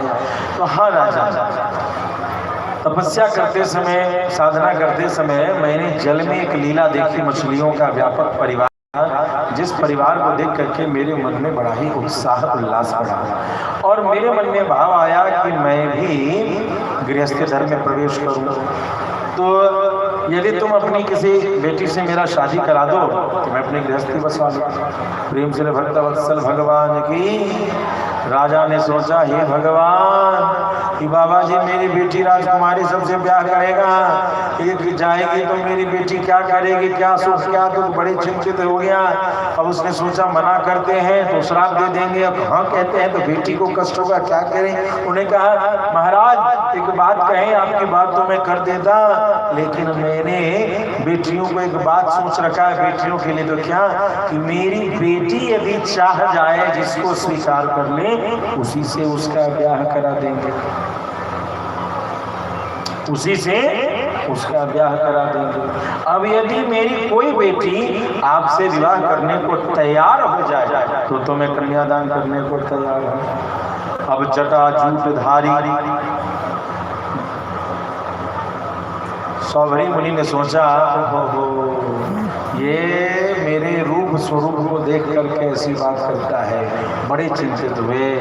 अब गए, बोले ठीक है राजन, मंत्री को बुलाओ, दूत को बुलाओ, मुझे तुम्हारे निवास में ले चले।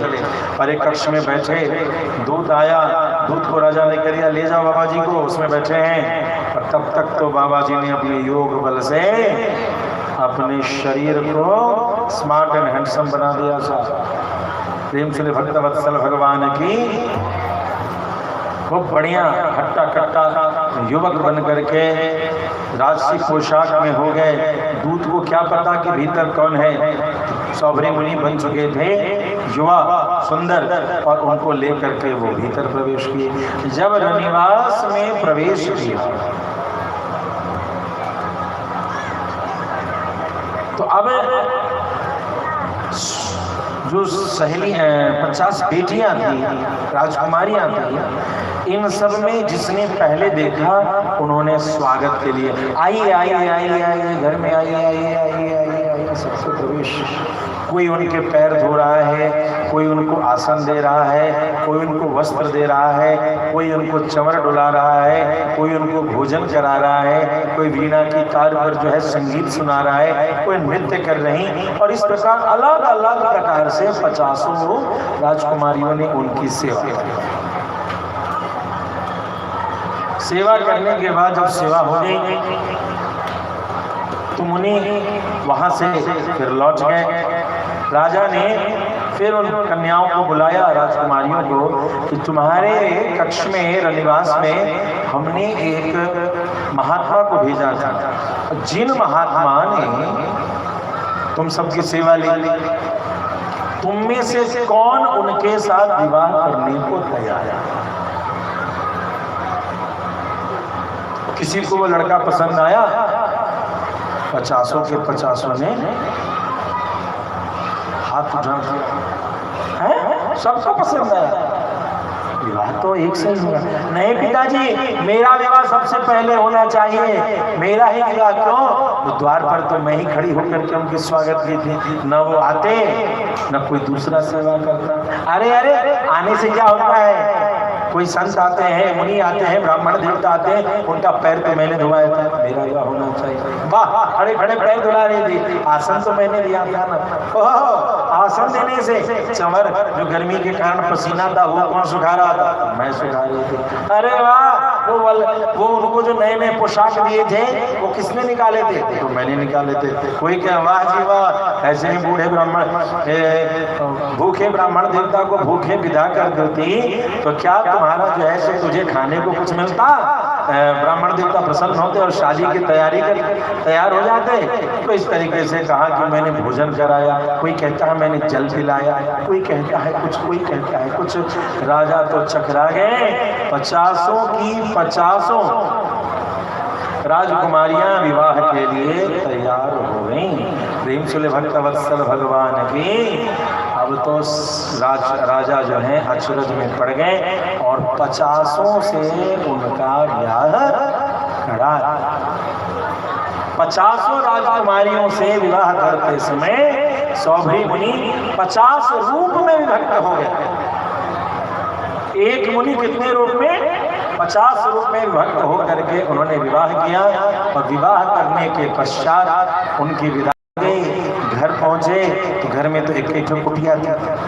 अब एक कुटिया में 50 को रखना बड़ा मुश्किल था। उन्होंने सभी देवियों से कहा चिंता मत करो, थोड़ी देर में सारी व्यवस्था करता हूँ। योग माया से 50 ऐसे भवनों का निर्माण किया जिसमें सारे राजभवन राज परिवार के सुख उपस्थित थे। प्रेम से भक्त वत्सल भगवान की सारे राजभवन के सुख 50 में, और हर एक राजकुमारी के साथ एक सौभरी मुनि, किसी को पता ही नहीं। और घर के भीतर सारी सुख सुविधा, न सौभरी मुनि बाहर जा रहे हैं न राजकुमारी को बाहर जाने की जरूरत, सब व्यवस्था घर के भीतर है। और एक सौभरी मुनि अपने यज्ञशाला में स्वाहा स्वाहा स्वाहा। तो इस प्रकार से एक मुनि 51 रूप में उपस्थित थे। साल भर हो गया।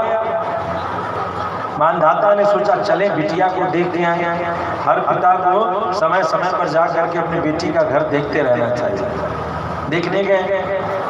जब देखने गए तो महल नंबर 1 में प्रवेश किए, भवन नंबर 1 में। और जब भवन नंबर 1 में प्रवेश करते हैं तो बेटी बड़ी खुश होकर के आइए बाबूजी, आइए आइए आइए, बच्ची बच्ची बच्ची बच्ची, बड़ी प्रसन्न है। वाह क्या वैभव है, क्या व्यवस्था है। मैंने तो सोचा था बाबा जी से ब्याह करा दिए हैं, लेकिन सारी व्यवस्था लेके बैठा है। पूरा घर जो है एयर कंडीशन है, खटरस भोजन है, सब कुछ बढ़िया राजशाही भोजन किया। भोजन करने के बाद और बेटी सब कुछ तो ठीक है। हाँ पिताजी, जब से आई हूँ तब से मेरे पति मुझसे बहुत प्रेम स्नेह करते हैं, लेकिन एक शिकायत है, मैं कह नहीं पाती, आप कह दीजिएगा। क्या शिकायत है बताओ? पिताजी यह ठीक है, मुझसे इनका प्रेम बहुत ज़्यादा है, लेकिन ब्याह तो 50 ने किया है ना, वे 49 इनकी प्रतीक्षा में ही लगे रहते हैं। यह अनुचित है, उन सभी के पास भी जाना चाहिए, यही इनका कर्तव्य है। अच्छा, किसी के पास नहीं जाते तो नहीं। अच्छा मैं बात करता हूँ, बाकी सबसे मिलता हूँ। आप भवन नंबर 2 में गए।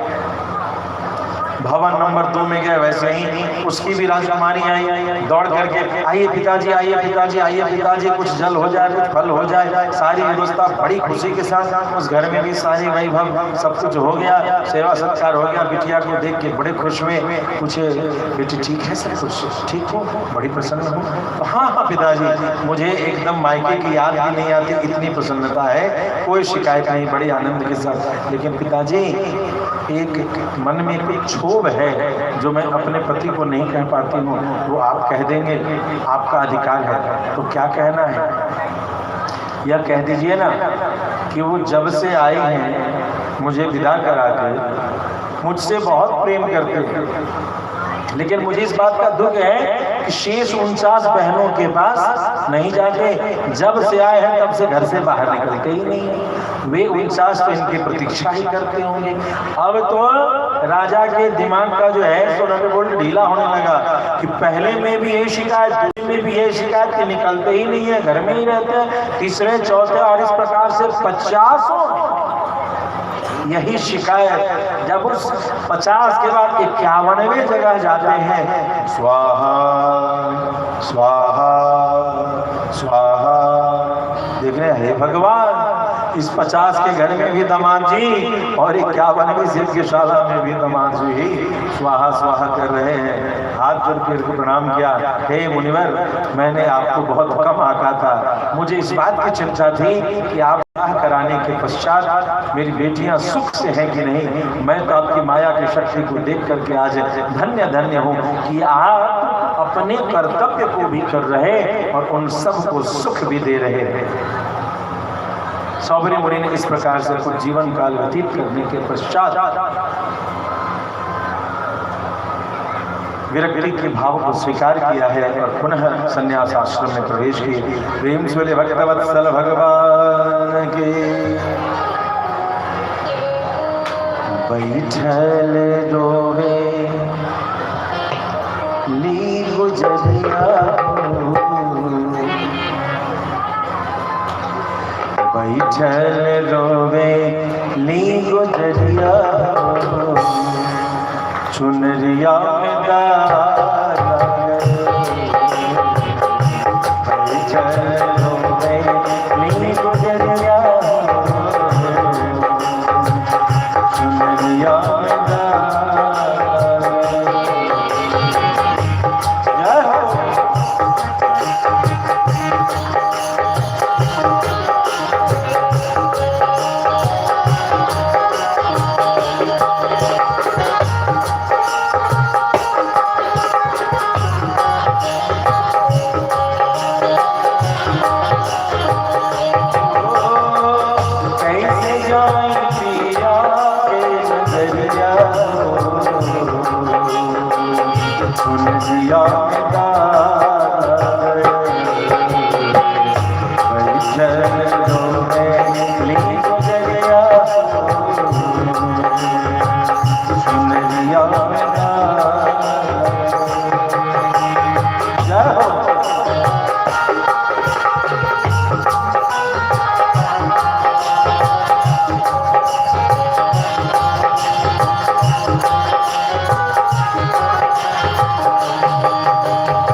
दिन रात उन्हें ही से नहला डोली उनके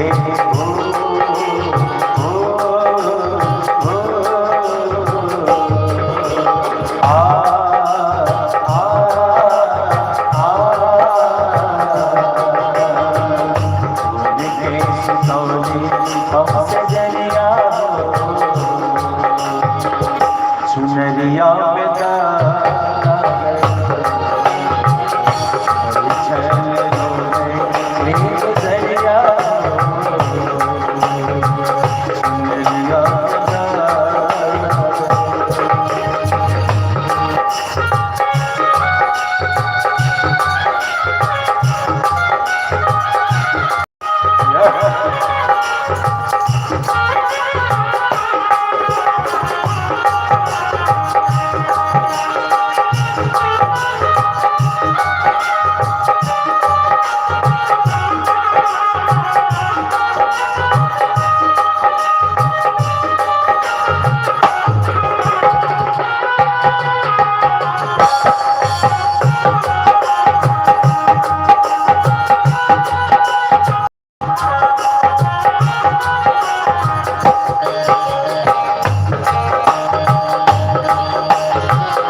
Thank you.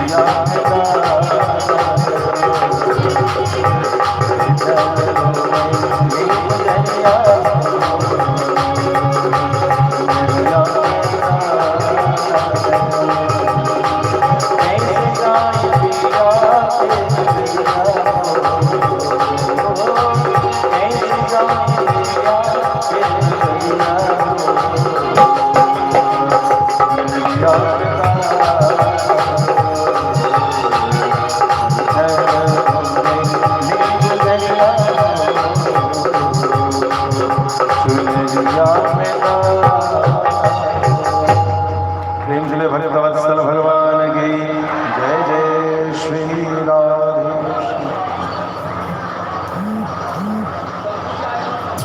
इसके आगे नवम स्कंध में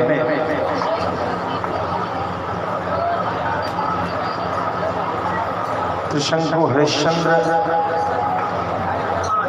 राजा सगर भगीरथ चरित्र और उस भगीरथ चरित्र में गंगा अवतरण की कथा बहुत सुंदर भाव से उपस्थित है। इसी इक्ष्वाकु कुल में महाराज अज के पुत्र महाराज दशरथ हुए। मैं आपको ध्यान दिलाना चाहूंगा, एक बार की बात है, महाराज अज संध्योपासना कर रहे थे। क्या कर रहे थे? संध्योपासना। और रावण को पता चल चुका था कि इन्हीं के कुल में या इनका पौत्र जो है वो क्या है कि मेरा वध करने वाला श्री राम। तो रावण हमेशा टेस्ट करने जाता है। रावण टेस्ट करने गया।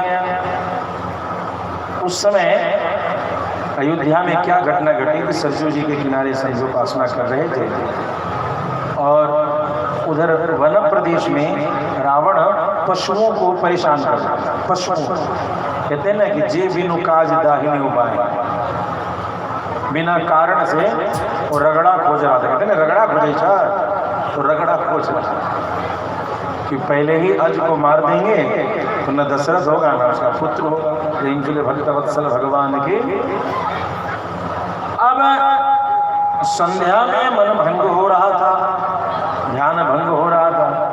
तो अज ने अपने सिपाहियों से पूछा, ए भैया ये वन में कौन पशुओं को दौड़ा रहा है, कौन वन की शांति को खत्म कर रहा है? तो सरकार कहीं से कोई लुटेरा डकैत आया है, वो शिकार कर रहा है।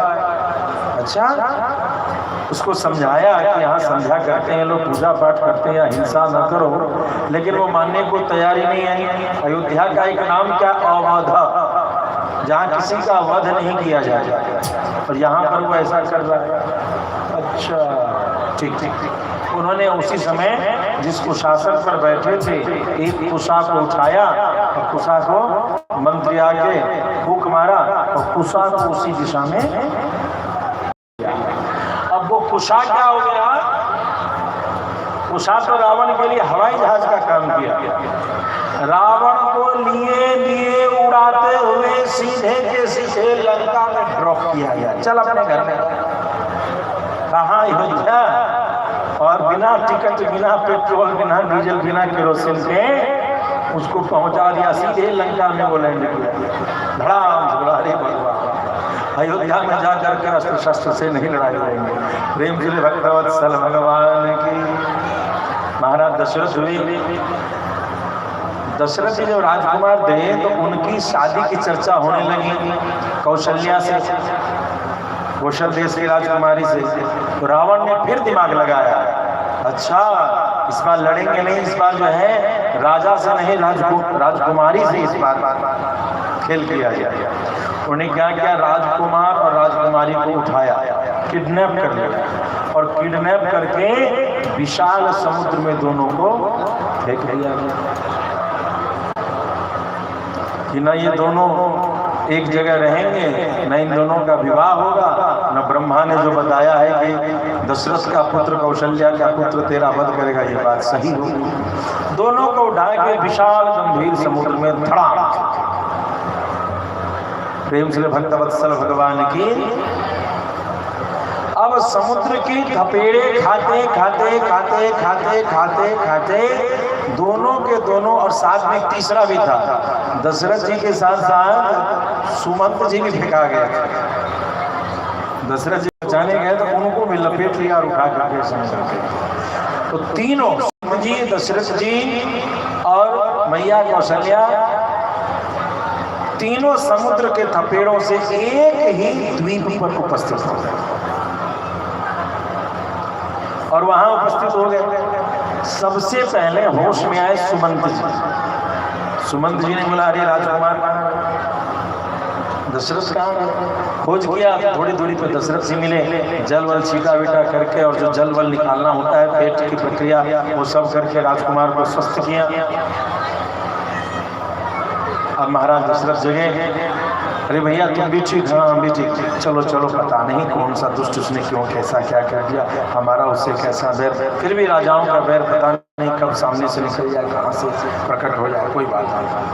थोड़ी दूर अब दोनों सोच रहे थे कि इस द्वीप से कैसे भारतवर्ष में प्रवेश करेंगे, नाव बनाना होगा, आदि आदि प्रक्रिया। तब तक थोड़ी दूरी पर एक राजकुमारी दिखाई पड़ी। राजकुमार, एक राजकुमारी, एक देवी दिखती है वहां पर अचेत पड़ी हुई। अरे इस द्वीप में इसकी रक्षा कौन करेगा? चलो चलो चलो चलो।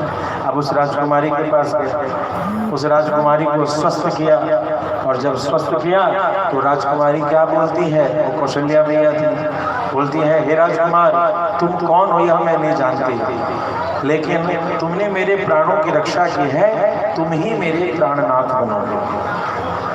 यद्यपि मेरा विवाह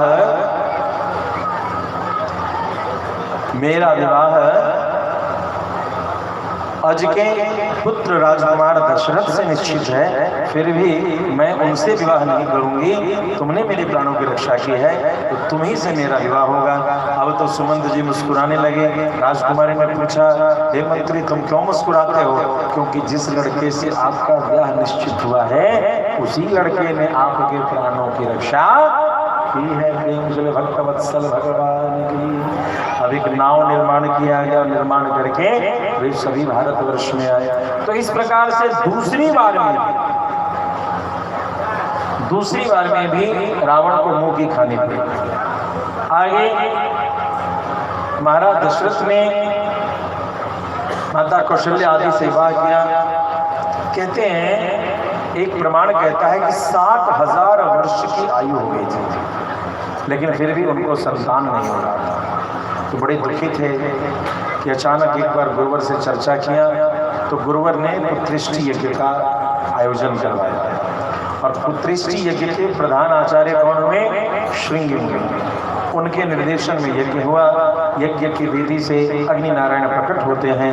उन्होंने वो खीर का पात्र दिया, और उस खीर से माता कैकेयी, माता कौशल्या, माता सुमित्रा, ऐसे हुआ कि माता कौशल्या को दिया, है ना। प्रेम से भक्त वत्सल भगवान की खीर के बंटवारे में सिस्टम था। बड़ी है कौशल्या मैया तो उनको दिया, और जब उनको दिया तो उन्होंने उसमें से आधा जो है भरत जी को दिया, ये माता कैकेयी को दिया, और फिर दोनों ने अपने में से अंश जो है तो सुमित्रा मैया को दिया। इसीलिए भरत के अनुगामी शत्रुघ्न, सुमित्रा मैया के एक पुत्र, और कौशल्या मैया के राम के अनुगामी लक्ष्मण, वो सुमित्रा मैया के एक पुत्र। प्रेम से भक्त वत्सल भगवान की।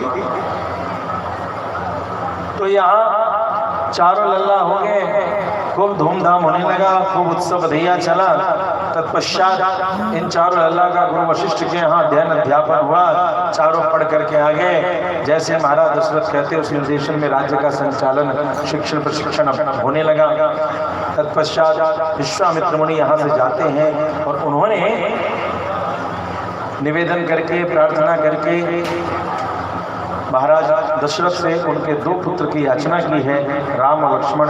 राम लक्ष्मण उनके साथ आकर के उनके यज्ञ की रक्षा करते हैं। तत्पश्चात एक चिट्ठी आती है मिथिला धाम से, विश्वामित्र मुनि के लिए संदेशा आता है, और उस संदेशा को लेकर के विश्वामित्र मुनि मिथिला की ओर जाना चाहते हैं। तो उन्होंने श्री राम से कहा कि इस प्रकार से यज्ञ आया है, तुम यदि विचार रखो तो हमारे साथ चलो। तो यहाँ एक बहुत ही सुंदर चौपाई तुलसी बाबा ने लिखा है, धनुष जग सुनि रघुकुल नाता, हर्ष चले मुनिवर के साथ। बड़े हर्षित होकर के, बड़े आनंद के साथ सब लोग चले और वहाँ जा करके सबने बड़े भाव से पूरी मिथिला का दर्शन किया। मिथिला के बाग बगीचे का वर्णन इस प्रकार से है, परम रम्य आराम यह जो राम ही सुख दे। जो भगवान श्री राम को सुख दे, ऐसा मिथिला का आम का बगीचा है। आम के बगीचे में, अमराई में रुक करके सभी लोग आज विश्राम करते हैं। तब तक महाराज जनक ने बुलावा भेजा है और राजसी व्यवस्था में विश्वामित्र मुनि को राम लखन के साथ स्थान दिया। धनुष यज्ञ का दर्शन हुआ। धनुष यज्ञ में सबने अपने अपने प्रयोग को किया है और अंत में जब महाराज जनक परेशान से हो गए, दुखी से हो गए,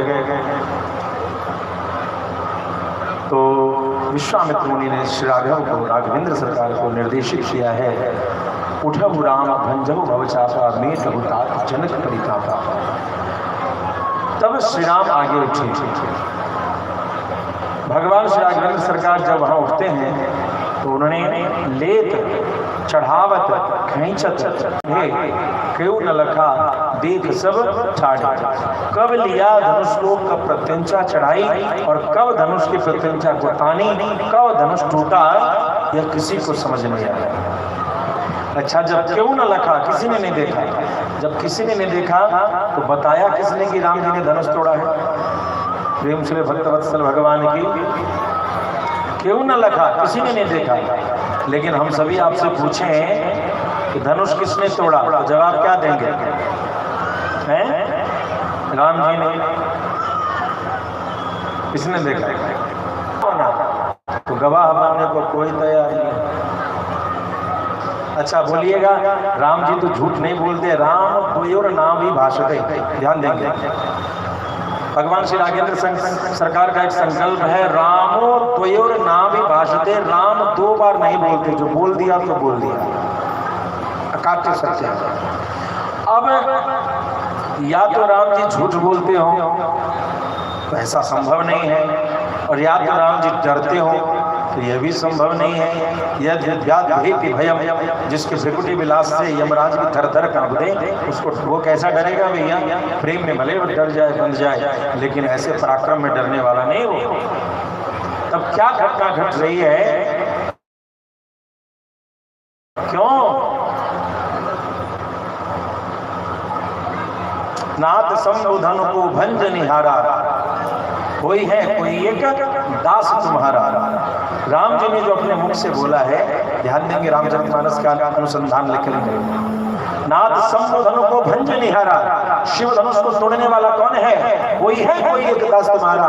हे परशुराम जी, कोई आपका सेवक होगा जो क्यों न लखा। राम जी को पता नहीं चला धनुष टूट कैसे गया। अच्छा कहिएगा ऐसा, तो हाँ, इसके और भी प्रमाण है। क्यों? क्या बोलते हैं? छुअत ही टूट पिनाक पुराना, छुअत ही टूट, छूते टूट गया है वो। कहिएगा इसने तो कह दिया ना, आगे फिर एक जगह कह दिया, छुअत ही टूट रघुपति ही न दोष। हमारे मनोज भैया रामायण की बहुत चौपैया इनको याद है, बहुत चौपैया याद है वो। यदि अभी हम छोड़ दें तो हर प्रसंग पे एक एक चौपाई देते चले जाते।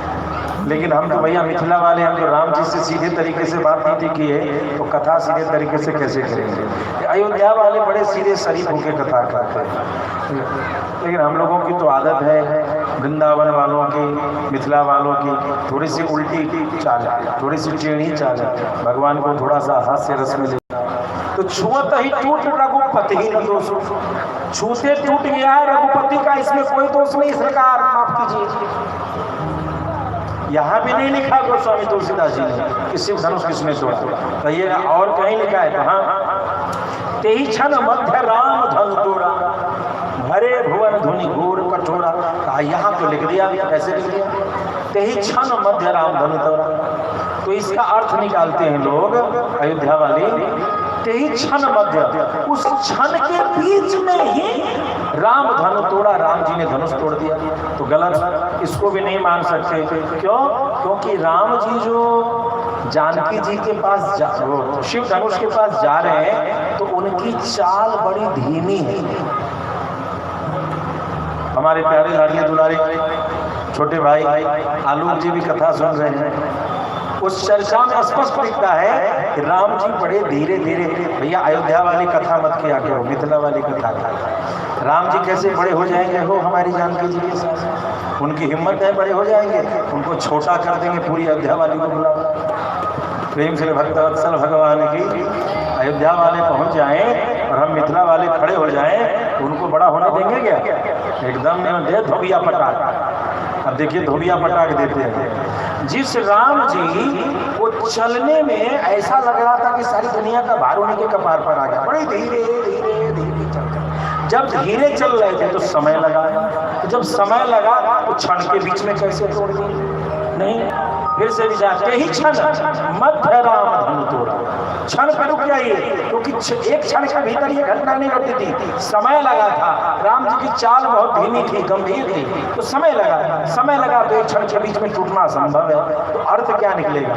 यहाँ फिर से ध्यान करेंगे, ही क्षण मध्य राम धनु तोड़ा, मतलब राम के जो मध्य में है या जिसके मध्य में राम है उसने धनुष को तोड़ा। कौन है वो मध्य राम? कौन है मध्य राम? किसका नाम है? किसके हृदय में राम बसते हैं? या राम के हृदय में कौन बसता है? तो ताके उर मम बास है, यह राजा कृष्णा जानती है, लेकिन अयोध्या वाले नहीं जानते। कृष्णा ने बोला है कि ताके उर मम बास है, लंका कांड में चले जाओ। उस जानकी के हृदय में मेरा वास है। तो जिसके हृदय में मध्य में राम है वो जानकी ने शिव धनुष तोड़ा। और क्या? इससे भी सुंदर एक जगह और शिव धनुष तोड़ने की चर्चा है। राम बरी सिय भंज उचापा, राम बरी सिय भंज उचापा। अच्छा ये बताइए, स्वयंवर राम जी का था या जानकी जी का? ये प्रश्न तो कोई कंफ्यूजन वाला नहीं है। स्वयंवर किसका था? राम जी का है? आप लोग अयोध्या वालों से जो कथा सुनते हैं, फ्री का दक्षिणा देते हैं, उतना पैसा हम लोगों को दीजिए। उल्टा कहानी पढ़ा के चला पता। राम ने सीता जी का वरण किया, धनुष तोड़ करके स्वयंवर था जानकी जी का। राम जी को वरण करने का अधिकार किसने दे दिया हो? नहीं समझे? हमारे आंख के नीचे से काजल ले जा रहे हैं लोग। ये अयोध्या वाले बड़े चतुर हैं। राम जी का स्वयंवर हुआ था, सीता जी का स्वयंवर है, सीता जी का। जान कैसे जान पहचान मैं तेरा मेहमान, फोकट का राम जी वर्ण कर दिए। उनको कौन पूछ रहा है जी? उनको अधिकार किसने दिया? ये झूठी बात है कि राम जी ने जानकी का वर्ण किया। कोई भी पुरुष भारतीय परंपरा में किसी स्त्री का वर्ण करने का अधिकार नहीं रखता है। पहला माला जब भी चढ़ाती है तो वधू ही वर को पहनाती है। यदि वधू नहीं पहनाए तो जानकी जी की कथा सुन लो, द्रौपदी की कथा सुन लो। और आज भी जयमाल जब होता है तो पहले लड़की ही धारण कराती है, और लड़का झूठे घोड़ा जैसा उतरता है। प्रेम से झूठे जो बाद में जितना लगता है, बाद में उसको वैसे ही घर में रहना है। प्रेम के लिए भक्तवत्सल भगवान ध्यान देंगे। राम सिय भंज उचापा, इसका अर्थ जो आपने पहले सुना कि राम जी ने जानकी का वर्ण किया, ये कल्पना वाली बात है, सच नहीं है। अब ध्यान देंगे। राम बरी सभी सबूतों और गवाहों के मद्देनजर ध्यान में रखते हुए कौशलेश नंदन वीर हीन कहलाने के कलंक से बाइज्जत बरी किए जाते हैं। राम बरी उनको कोई दोष नहीं लगने पाया, उनको कलंक नहीं लगने पाया। सिय भंजे हो चापा, जानकी जी ने धनुष तोड़ दिया। यह बात अध्यात्म रामायण में भगवती जानकी ने खुद बोला है कि राम प्रभु श्री राम ने कुछ नहीं किया। रामो न गच्छति न शोचति न तिष्ठति न कांक्षति, वो कुछ नहीं करते हैं, जो करने वाली है तो मैं हूँ हनुमान। अध्यात्म रामायण के पन्नों को खोलते 7वें अध्याय में राम हृदय सर्ग है। राम के हृदय की बात माता जानकी श्री हनुमंतलाल जी महाराज को उपदेश करते हुए वहां भी स्पष्ट करती हैं कि इस प्रकार से इस शिव धनुष को किसी दूसरे ने नहीं, मैंने ही तोड़ा। प्रेम से भक्तवत्सल भगवान की, दूल्हा दुल्हन सरकार की। अब तो साहब शिव धनुष टूटा, बरमाला का जयमाल का क्रम हुआ। परिणाम स्वरूप दूत गए अयोध्या और वहां से घोड़वा चमकावत आवे। बड़ा सुंदर भाव से भरत जी घोड़े को चमकाते हुए चलते चले जा रहे हैं और चर्चा आती है कि सभी लोग जो रास्ते में थे उन सब ने आपस में पूछना शुरू किया कि ये बारात कहाँ से आ रही है और कहाँ जा रही है। जब ये चर्चा इस प्रकार से आई कि बारात कहाँ से आ रही है कहाँ जा रही है, तो सब लोग बड़े उलझन में आ गए। कहा तो कि बारात जो है सो अयोध्या से निकली है और बारात जो है सो मिथिला जा रही है। अच्छा, बड़ी बड़ी सुंदर बात है, बड़ी सुंदर बात है। अब क्या, तो दूल्हा कहाँ है, थोड़ा दूल्हा को तो देखा जाए। दूल्हा को देखने की याचना आती है, दूल्हा कोई दूसरा नहीं है। चर्चा होते होते राम जी की खोज हुई, लेकिन राम जी कहीं दिखते नहीं हैं। तो अब ये चर्चा महाराज के पास चली गई। महाराज जी, बिना दूल्हा की बारात निकल गई है, बड़ी इज्जत की बात है, दूल्हा पहले से ससुराल में बैठा है। प्रेम से भक्तवत्सल भगवान, ऐसा दूल्हा कौन पहले से ससुराल बैठा है, पीछे से बाप दादा आ रहे हैं, पहले से ससुराल बैठा है। बड़ी इज्जत की बात है। अरे धर्म संकट में गुरु जी ही याद आते हैं। गुरु जी के पास मेरे रथ में ले चलो। गुरु जी प्रणाम, धन्यवाद। हाँ बाबू बोलो, क्या बात है। सरकार, हम लोग तो चल दिए बाराती में सुंदर भाव से तैयार होने के लिए, लेकिन दूल्हा तो गायब है। हाँ, राम तो नहीं है। फिर क्या होगा, ऐसा करो बढ़िया से सजाओ भरत को और भरत को दूल्हा बना दो। भरत देखने में राम जैसे लगते हैं, उनको बना दो। पूरा मुंह आँख ढक दो, ढक से पता चलेगा ही नहीं कि कौन है। कहते चलना यही दूल्हा है, यही दूल्हा है, यही दूल्हा है। अब भरत जी नाच झूम रहे थे, उनको बुलाया गया।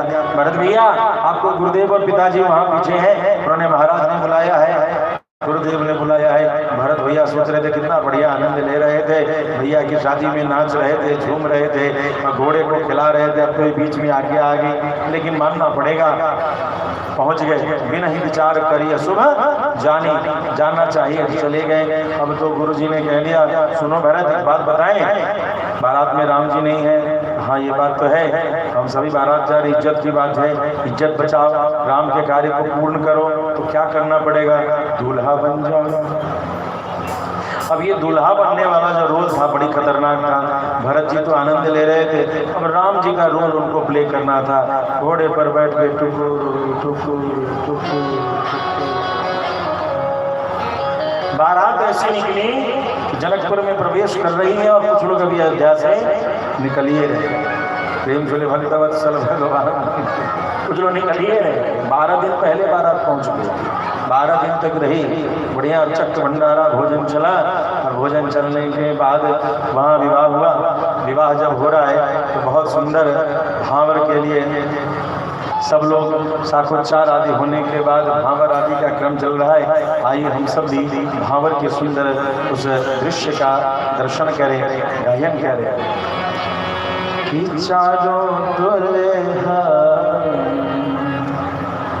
देही भवरिया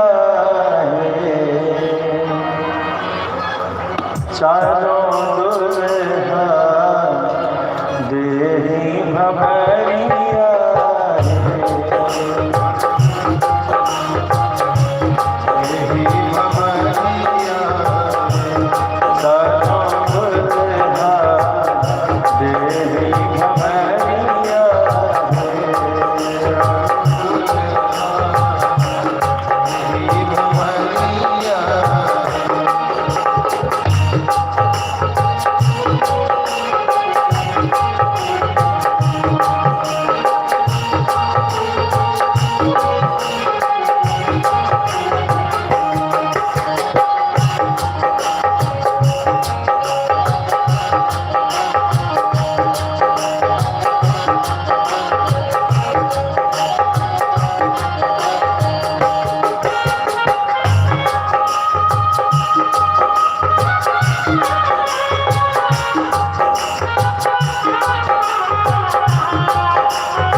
दूल्हा सांवला है तो दुल्हन गोरी है, और दूल्हा गोरा है दुल्हन सांवली है। कितना सुंदर जोड़ा लगा है। श्याम गौरी गौरी श्याम श्याम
उपस्थित होकर के विवाह का दर्शन करते हैं।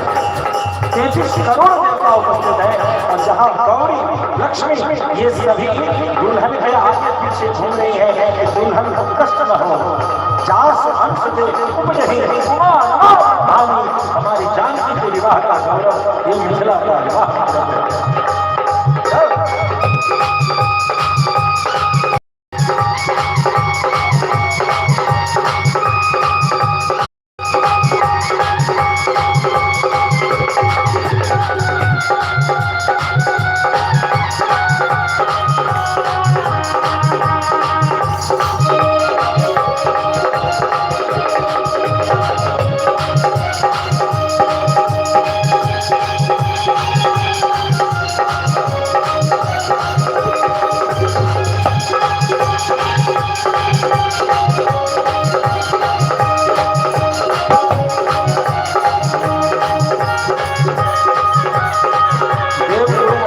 आगे बढ़कर के उन सब के गठबंधन को कराया। लड़के के धोती में, दूल्हे के धोती में दुल्हन का आंचल का गांठ बनवाया और प्रारंभ होता है। आंचल गठरिया में गठरिया, आंचल गठरिया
पीछे जो कपड़े होते थे वो सोहर सोहर के जो चलते थे और पीछे दासियां उठाती थी, वो लाल रंग का था और उसमें कई मणि लगे हुए हैं और इस प्रकार से आगे की ओर जानकी जी बढ़ रही हैं। बड़े सुंदर भाव से उस मणिमत का दर्शन करते हुए लाल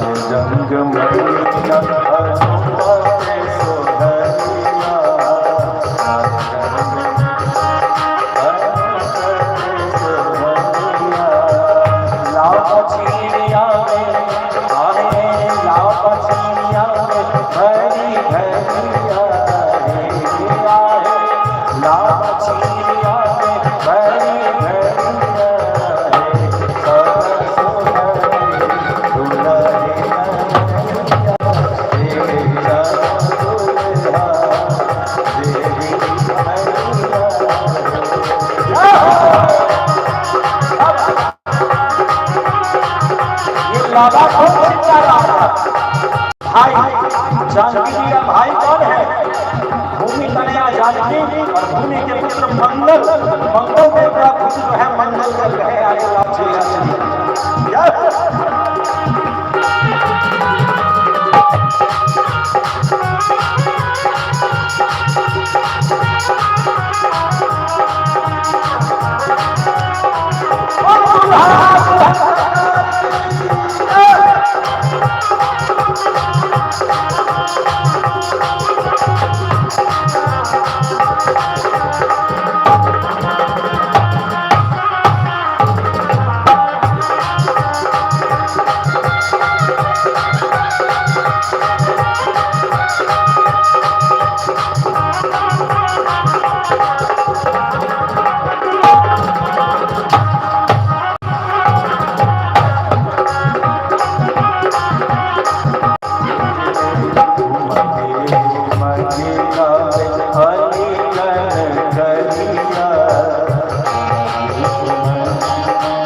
परमात्मा सभी के अस्तित्व को सुनकर के भी शायद प्रसन्न नहीं होते, आज वही परमात्मा श्री राघवेंद्र सरकार मिथिलानी की गालियों को सुनकर के बहुत बहुत प्रसन्न हो रहे हैं, आनंदित हो रहे हैं।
विवाह मंडप में जगह जगह मणि लगे हुए थे।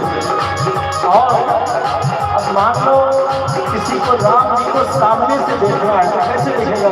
जब राम जी आगे जा रहे हैं तो सामने मणि लगी थी, पीछे वाला जब सामने ऐसे राम जी बढ़ रहे हैं उस मणि में देखते थे और दूल्हा का दर्शन होता है। किसी को राम जी का ये साइड देखना है तो एक मणि यहाँ लगी है जिसमें समग्र राम जी के दाएं साइड का दिखता है। किसी को राम जी का बायां भाग देखना है, वहीं बैठे बैठे उधर देखते हैं तो राम जी का बायां दिखता है। इस प्रकार से राम जी चारों ओर से दूल्हा सरकार चल रहे हैं और सबको सभी दिशा में मणियां जिस दिशा से दर्शन करना है, दूल्हे दुल्हन को जिस रूप से देखना है, जिधर से देखना है, ऐसा विवाह मंडप तैयार हुआ कि आज के मिलियन भी ऐसे खोपड़ी में लगा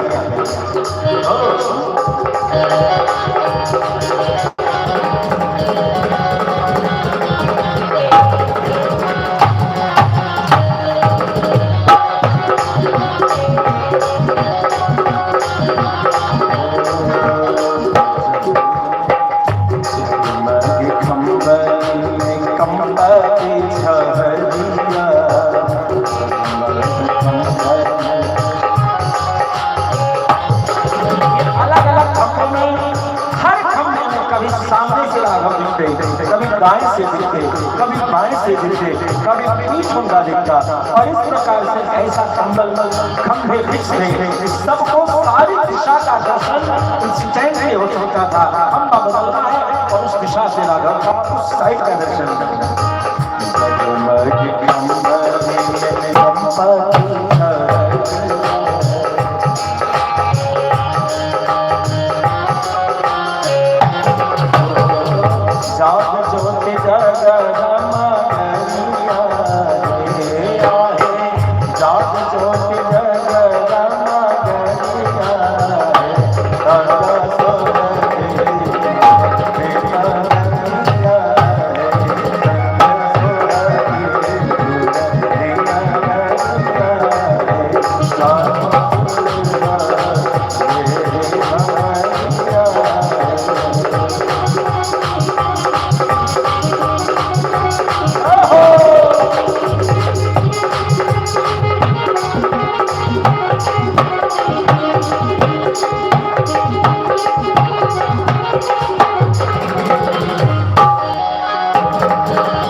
माताओं के लिए कोई खेल हो गया है, मंडप बदल बदल के, खंभा बदल बदल के दूल्हा को देखती हैं।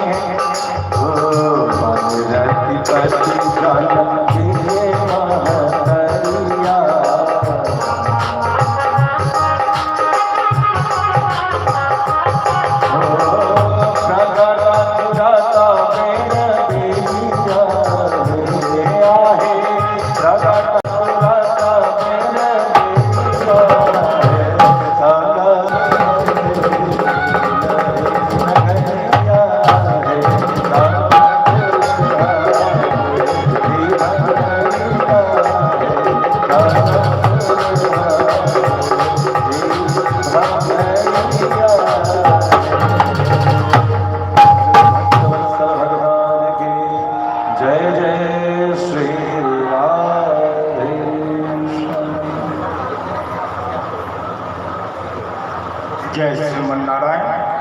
बहुत ही सुंदर भाव और प्रसंग के माध्यमों से महाराज श्री स्वामी जी के भागवत से आप लोग कथा का श्रवण पान कर रहे हैं। इसी तरह निरंतर महाराज श्री का कथा और उनकी आगामी कार्यक्रमों के बारे में जानकारी अगर आप लोगों अपने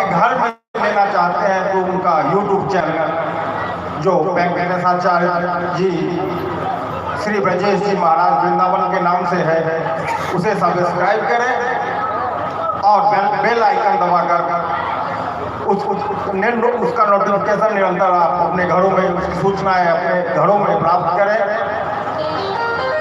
राम जी तो आ चुके हैं, अब किसकी बारी है आने की? किसकी बारी है? कृष्ण भगवान की बारी है। तो लल्ला मथुरा से चल चुके हैं, वास्तव से लेकर के मथुरा से चल चुके हैं। अभी आधुनिक जमाना आ गया है तो मुझे फोन आ गया, वास्तव से मथुरा से निकल चुके हैं और कुछ ही क्षणों में आपके बीच होते हुए यहाँ व्यासपीठ पे आएंगे। तो दोनों महिला और पुरुष के बीच में जो जगह है, थोड़ा सा उनको आने की जगह दे दी जाए, थोड़ा जगह दे दिया जाए।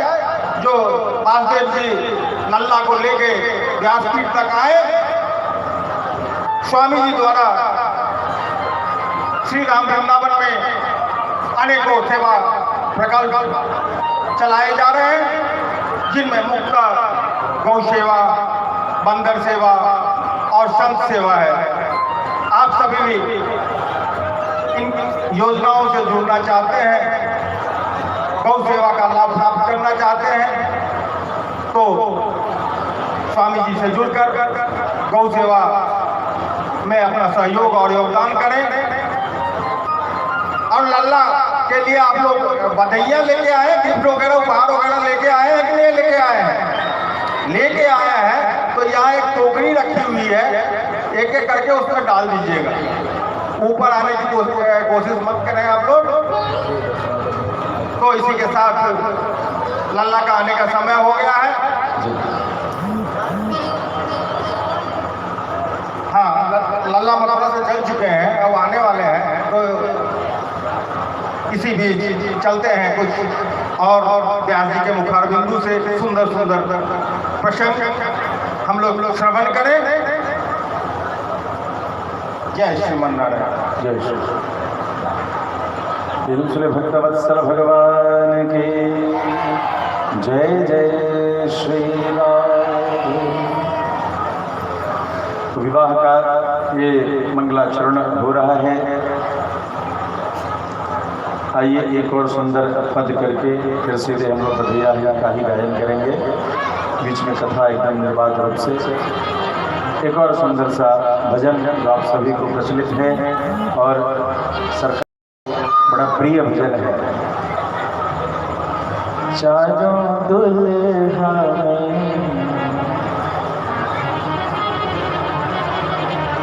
वो चारों दुल्हा बड़का कमास आज मिथिला नगरिया निहार सकेगा।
श्री राधे।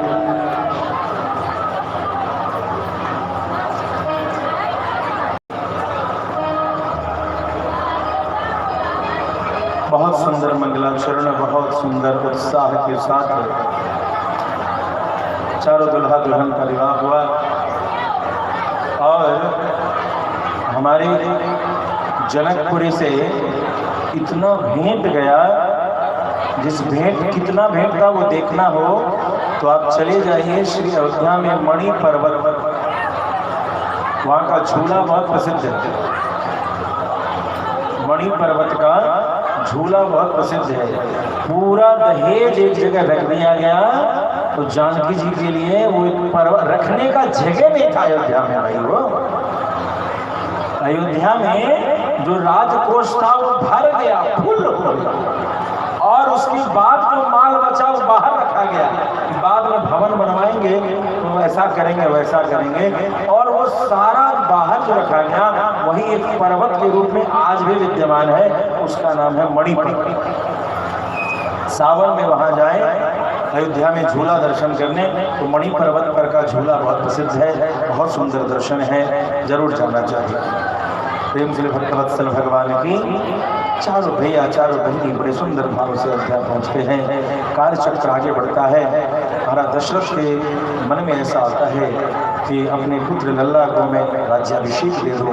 वशिष्ठ मुनि से विचार करते हैं, बड़ा सुंदर भाव जगह है और उसकी तैयारियां शुरू हो जाती हैं। लेकिन परमात्मा का विधान कुछ और था। सरस्वती के भगवती सरस्वती की इच्छा शक्ति से मंथरा की मति मारी गई। मंथरा ने कैकेयी के मन में विष का पान कराया, विष का अंकुरण किया। परिणाम स्वरूप कैकेयी ने अवसाद का, दुख का, कलह का रूप धारण कर लिया। महाराज दशरथ वहाँ पहुँचते हैं तो वहाँ क्या देखा कि बड़े दुखी होकर के उपस्थित हैं। कैकेयी को मनाना चाहा लेकिन मानते नहीं। अंतिम में महाराज दशरथ ने कहा, मैं राम की शपथ खा के कहता हूँ, तुम बताओ तुम्हें क्या चाहिए, तुम्हारे दुख को मैं दूर करूँगा। जब प्रभु श्री राम की शपथ खा ली तब कैकेयी ने बोला, माता कैकेयी बोलती हैं, महाराज जो समाचार सुनाने हो यही समाचार दुख देता है। मेरी बात सुनो, यदि तुम मुझे प्रसन्न देखना चाहते हो तो कृपा करो भरत को राज्य गद्दी दे दो, और दूसरे वरदान में तुम राम को वनवास दो। महाराज भरत, देवी ये क्या मानती है? सत्य तो कहता हूं, सत्य कह रहे हो। मेरा बेटा राजा बने और राम वनवासी। राम वनवास क्यों? राम ने कौन सा अपराध किया? मैंने तो संपूर्ण मंत्रिमंडल में विचार किया, सबने प्रशंसा की। मैं तो अचरज में पड़ गया तब जब सबने एक मत से कहा कि राम को उत्तराधिकारी बना दें। तो मैंने उनसे पूछा भी, क्या मुझसे असंतुष्ट हो गए? सारी मंत्रिमंडल, सारी प्रजा सब राम को अच्छी कहती है, तू राम से रुष्ट हो। राम सुधी तुम साधु सयाने। राम बड़े सीधे सच्चे, और महाराज दशरथ आप तो बड़े साधु हो, बड़े सच्चे। पहले कहा जो मांगोगी वो दे दूंगा, और अब इस तरीके की बात। अरे देवी, भरत को राज्य करके दे दो।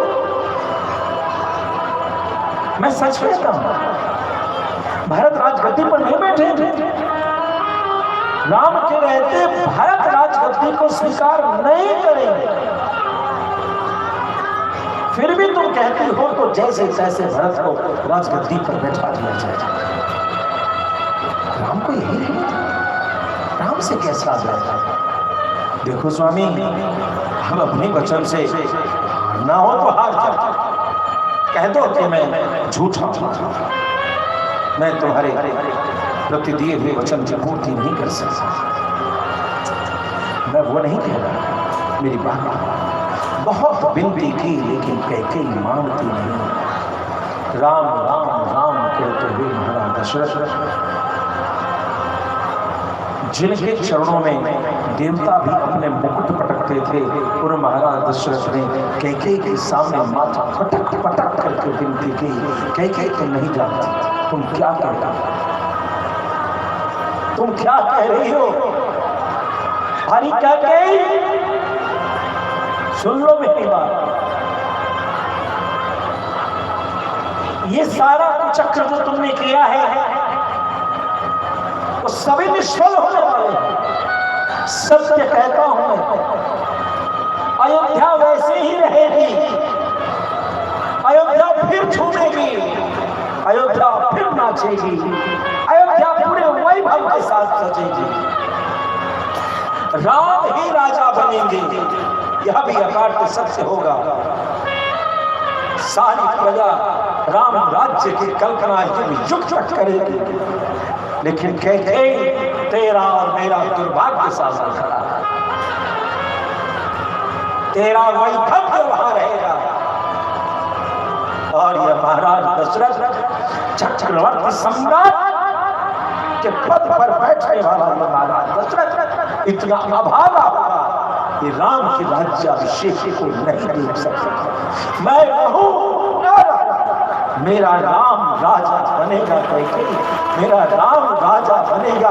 मेरी बात सुनो, अपने वैभव को मत बुलाओ, मत पुकारो। मैं हाथ जोड़ करके विनती करता हूं, मेरी बात मानो। यह जो तुमने मुझसे चेष्टा की है, यह चेष्टा तेरे और मेरे दुख का ही कारण बनेगा, अन्यथा पूरी अयोध्या को कुछ समय की बात है फिर झूमेगी। माता कैकेयी कुछ नहीं सुनते। प्रातः काल राज्याभिषेक के सारे मंगल कलश सब कुछ की तैयारियां हो चुकी हैं। सारे ब्राह्मण वेद आदि का पारायण प्रारंभ कर चुके हैं कि अब राज्याभिषेक होगा, लेकिन महाराज दशरथ नहीं आए। वशिष्ठ ने बोला, है सुमंत जी चाहिए तो देखिए तो क्या बात हो, महाराज क्यों नहीं आए? महाराज के पास जाते हैं, पता किया तो पता चला कोप भवन में महाराज बड़े सहमे हुए पैरों के साथ कोप भवन के बाहर सुमंत जी कहते हैं, जय जी महाराज चक्रवर्ती सम्राट की जय जय जय जय। सुमंत जी की आवाज जैसे तड़पते हुए तपते हुए हृदय के लिए शीतल चंदन के समान नृत्य करती है। महाराज मूर्छा त्याग की स्थिति में नहीं।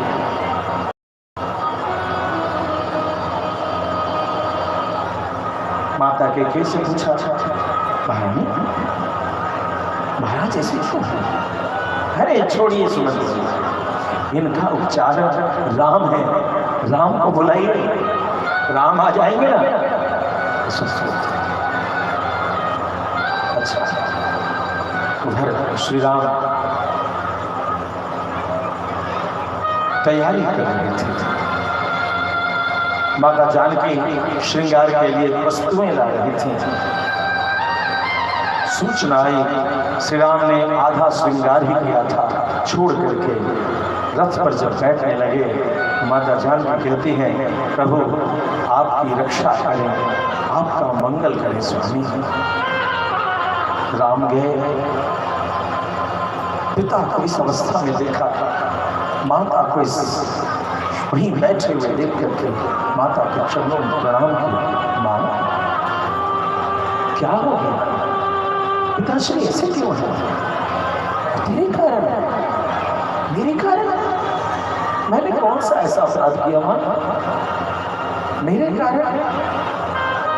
उस पुत्र का मर जाना अच्छा है, जिस पुत्र के कर्तव्य के कारण पिता दुखी हो जाए। पिता का मस्तक झुक जाए, उस पुत्र के होने न होने में कोई अंतर नहीं पड़ता। माँ, मेरी जानकारी में मैंने ऐसे कोई कृत्य नहीं किया कि मेरे पिता मेरे कर्मों के कारण शुभ, फिर भी तुम कहते हो तो बताओ ना, मैं ऐसा कौन सा कर्म करूं कि मेरे पिता का दूर पड़ा है? आज तक तो मुझे वो कौन सा कर्म है ये राम अपने पिता के लिए करे? राम तो वन को चला जाता, भरत कह राज्याभिषेक हो और तू वन को चला जा, इतनी सी तो बात है। इसी कारण तेरे पिता बस इतनी सी बात। अरे भैया, भारत बड़ा योग्य है, वो राजा बनेगा तो अयोध्या प्रसन्न रहेगी, सुखी रहेगी। रही बात मेरी, मुझे तो मुनियों के बीच में बड़ा आनंद आ रहा है। मैंने गुरुकुल में अच्छा अनुभव प्राप्त किया, मुझे बड़ा अच्छा पिताश्री मुझे आज्ञा दीजिए, मैं वन को जाऊं। कहते ही पिताश्री ने कहा, हे राम, मुझे बंधक बना दो, मेरी बात न मानो, विरोध करो, विरोध, मेरे प्राण की रक्षा करो मेरे बेटे। पिताश्री, हमारे कुल में आज तक कोई अपने वचन को मिथ्या करने की सोच भी नहीं पाया, और ये छोटी सी बात है, 14 वर्ष की बात है। मुझे आज 14 वर्ष में और चल वहां से चल करके माता कौशल्या, माता कौशल्या से शब्द कहा, पिता दीन मोहि काल राजो, पिता ने मुझे वरराज दे दिया। यदि मां की भी सम्मति है तो जा बेटे। बिल्कुल। तभी जानकी मैया दौड़ी दौड़ी चली जाती, क्योंकि अयोध्या में कुछ अपशगुन से होने लगे थे, सबका चेहरा अचानक उदास सा हो गया था। ऐसी कौन सी घटना हुई कि राज्याभिषेक की चर्चा में मेरे प्रभु श्री राम को यह संदेश आया कि पिता ने शीघ्र बुलाया? यह क्या घटना घट रही है? मिट्टी को अपने नाखून से कोड़ते हुई लज्जावश अपने मन की कुछ बात न कह सकने वाली जानकी को देख करके माता कौशल्या ने कहा, राम, ये तुम्हारी पत्नी इसकी जानकी, तुम यही रहो, सास ससुर की सेवा करना। प्रभु, यदि मेरे प्राण देखना चाहते हो, हे प्राणनाथ, अपने साथ ले चलो। बाहर निकलते हैं, लक्ष्मण जी भी सारी बातों को सुन रहे थे, बेसुध निस्तब्ध हो। भैया, मुझे आज्ञा, हमारे पिता स्त्री के वशीभूत हो गए हैं, और पहली राजा क्या है कि राम का राज्याभिषेक होगा, वो भी राजा है। उसी राजा को हम माने, और पिता को आप कहें तो मैं पिता से बैर करने को तैयार हूं, लेकिन राजा साहब, मैं देखता हूं आज पूरी अयोध्या की सेना इस सामने खड़ी हो जाएगी, तो भैया मैं वचन देता हूं, इस लक्ष्मण के रहते आपके राज्याभिषेक में बैर करने का दुस्साहस त्रिलोकी में किसी देवता को भी नहीं होगा। अयोध्या की चतुर्भुज सेना, भैया शांत शांत, ऐसे नहीं, मुझे वन हो जाएगा, तुम यही रहना, पिता को समझा। भैया सुनो, यदि वन को चलोगे तो मैं भी चल जाऊंगा। काया के साथ ही छाया चलती है भैया, काया के साथ ही छाया चलती है। भैया कृपा मुझे न छोड़ो।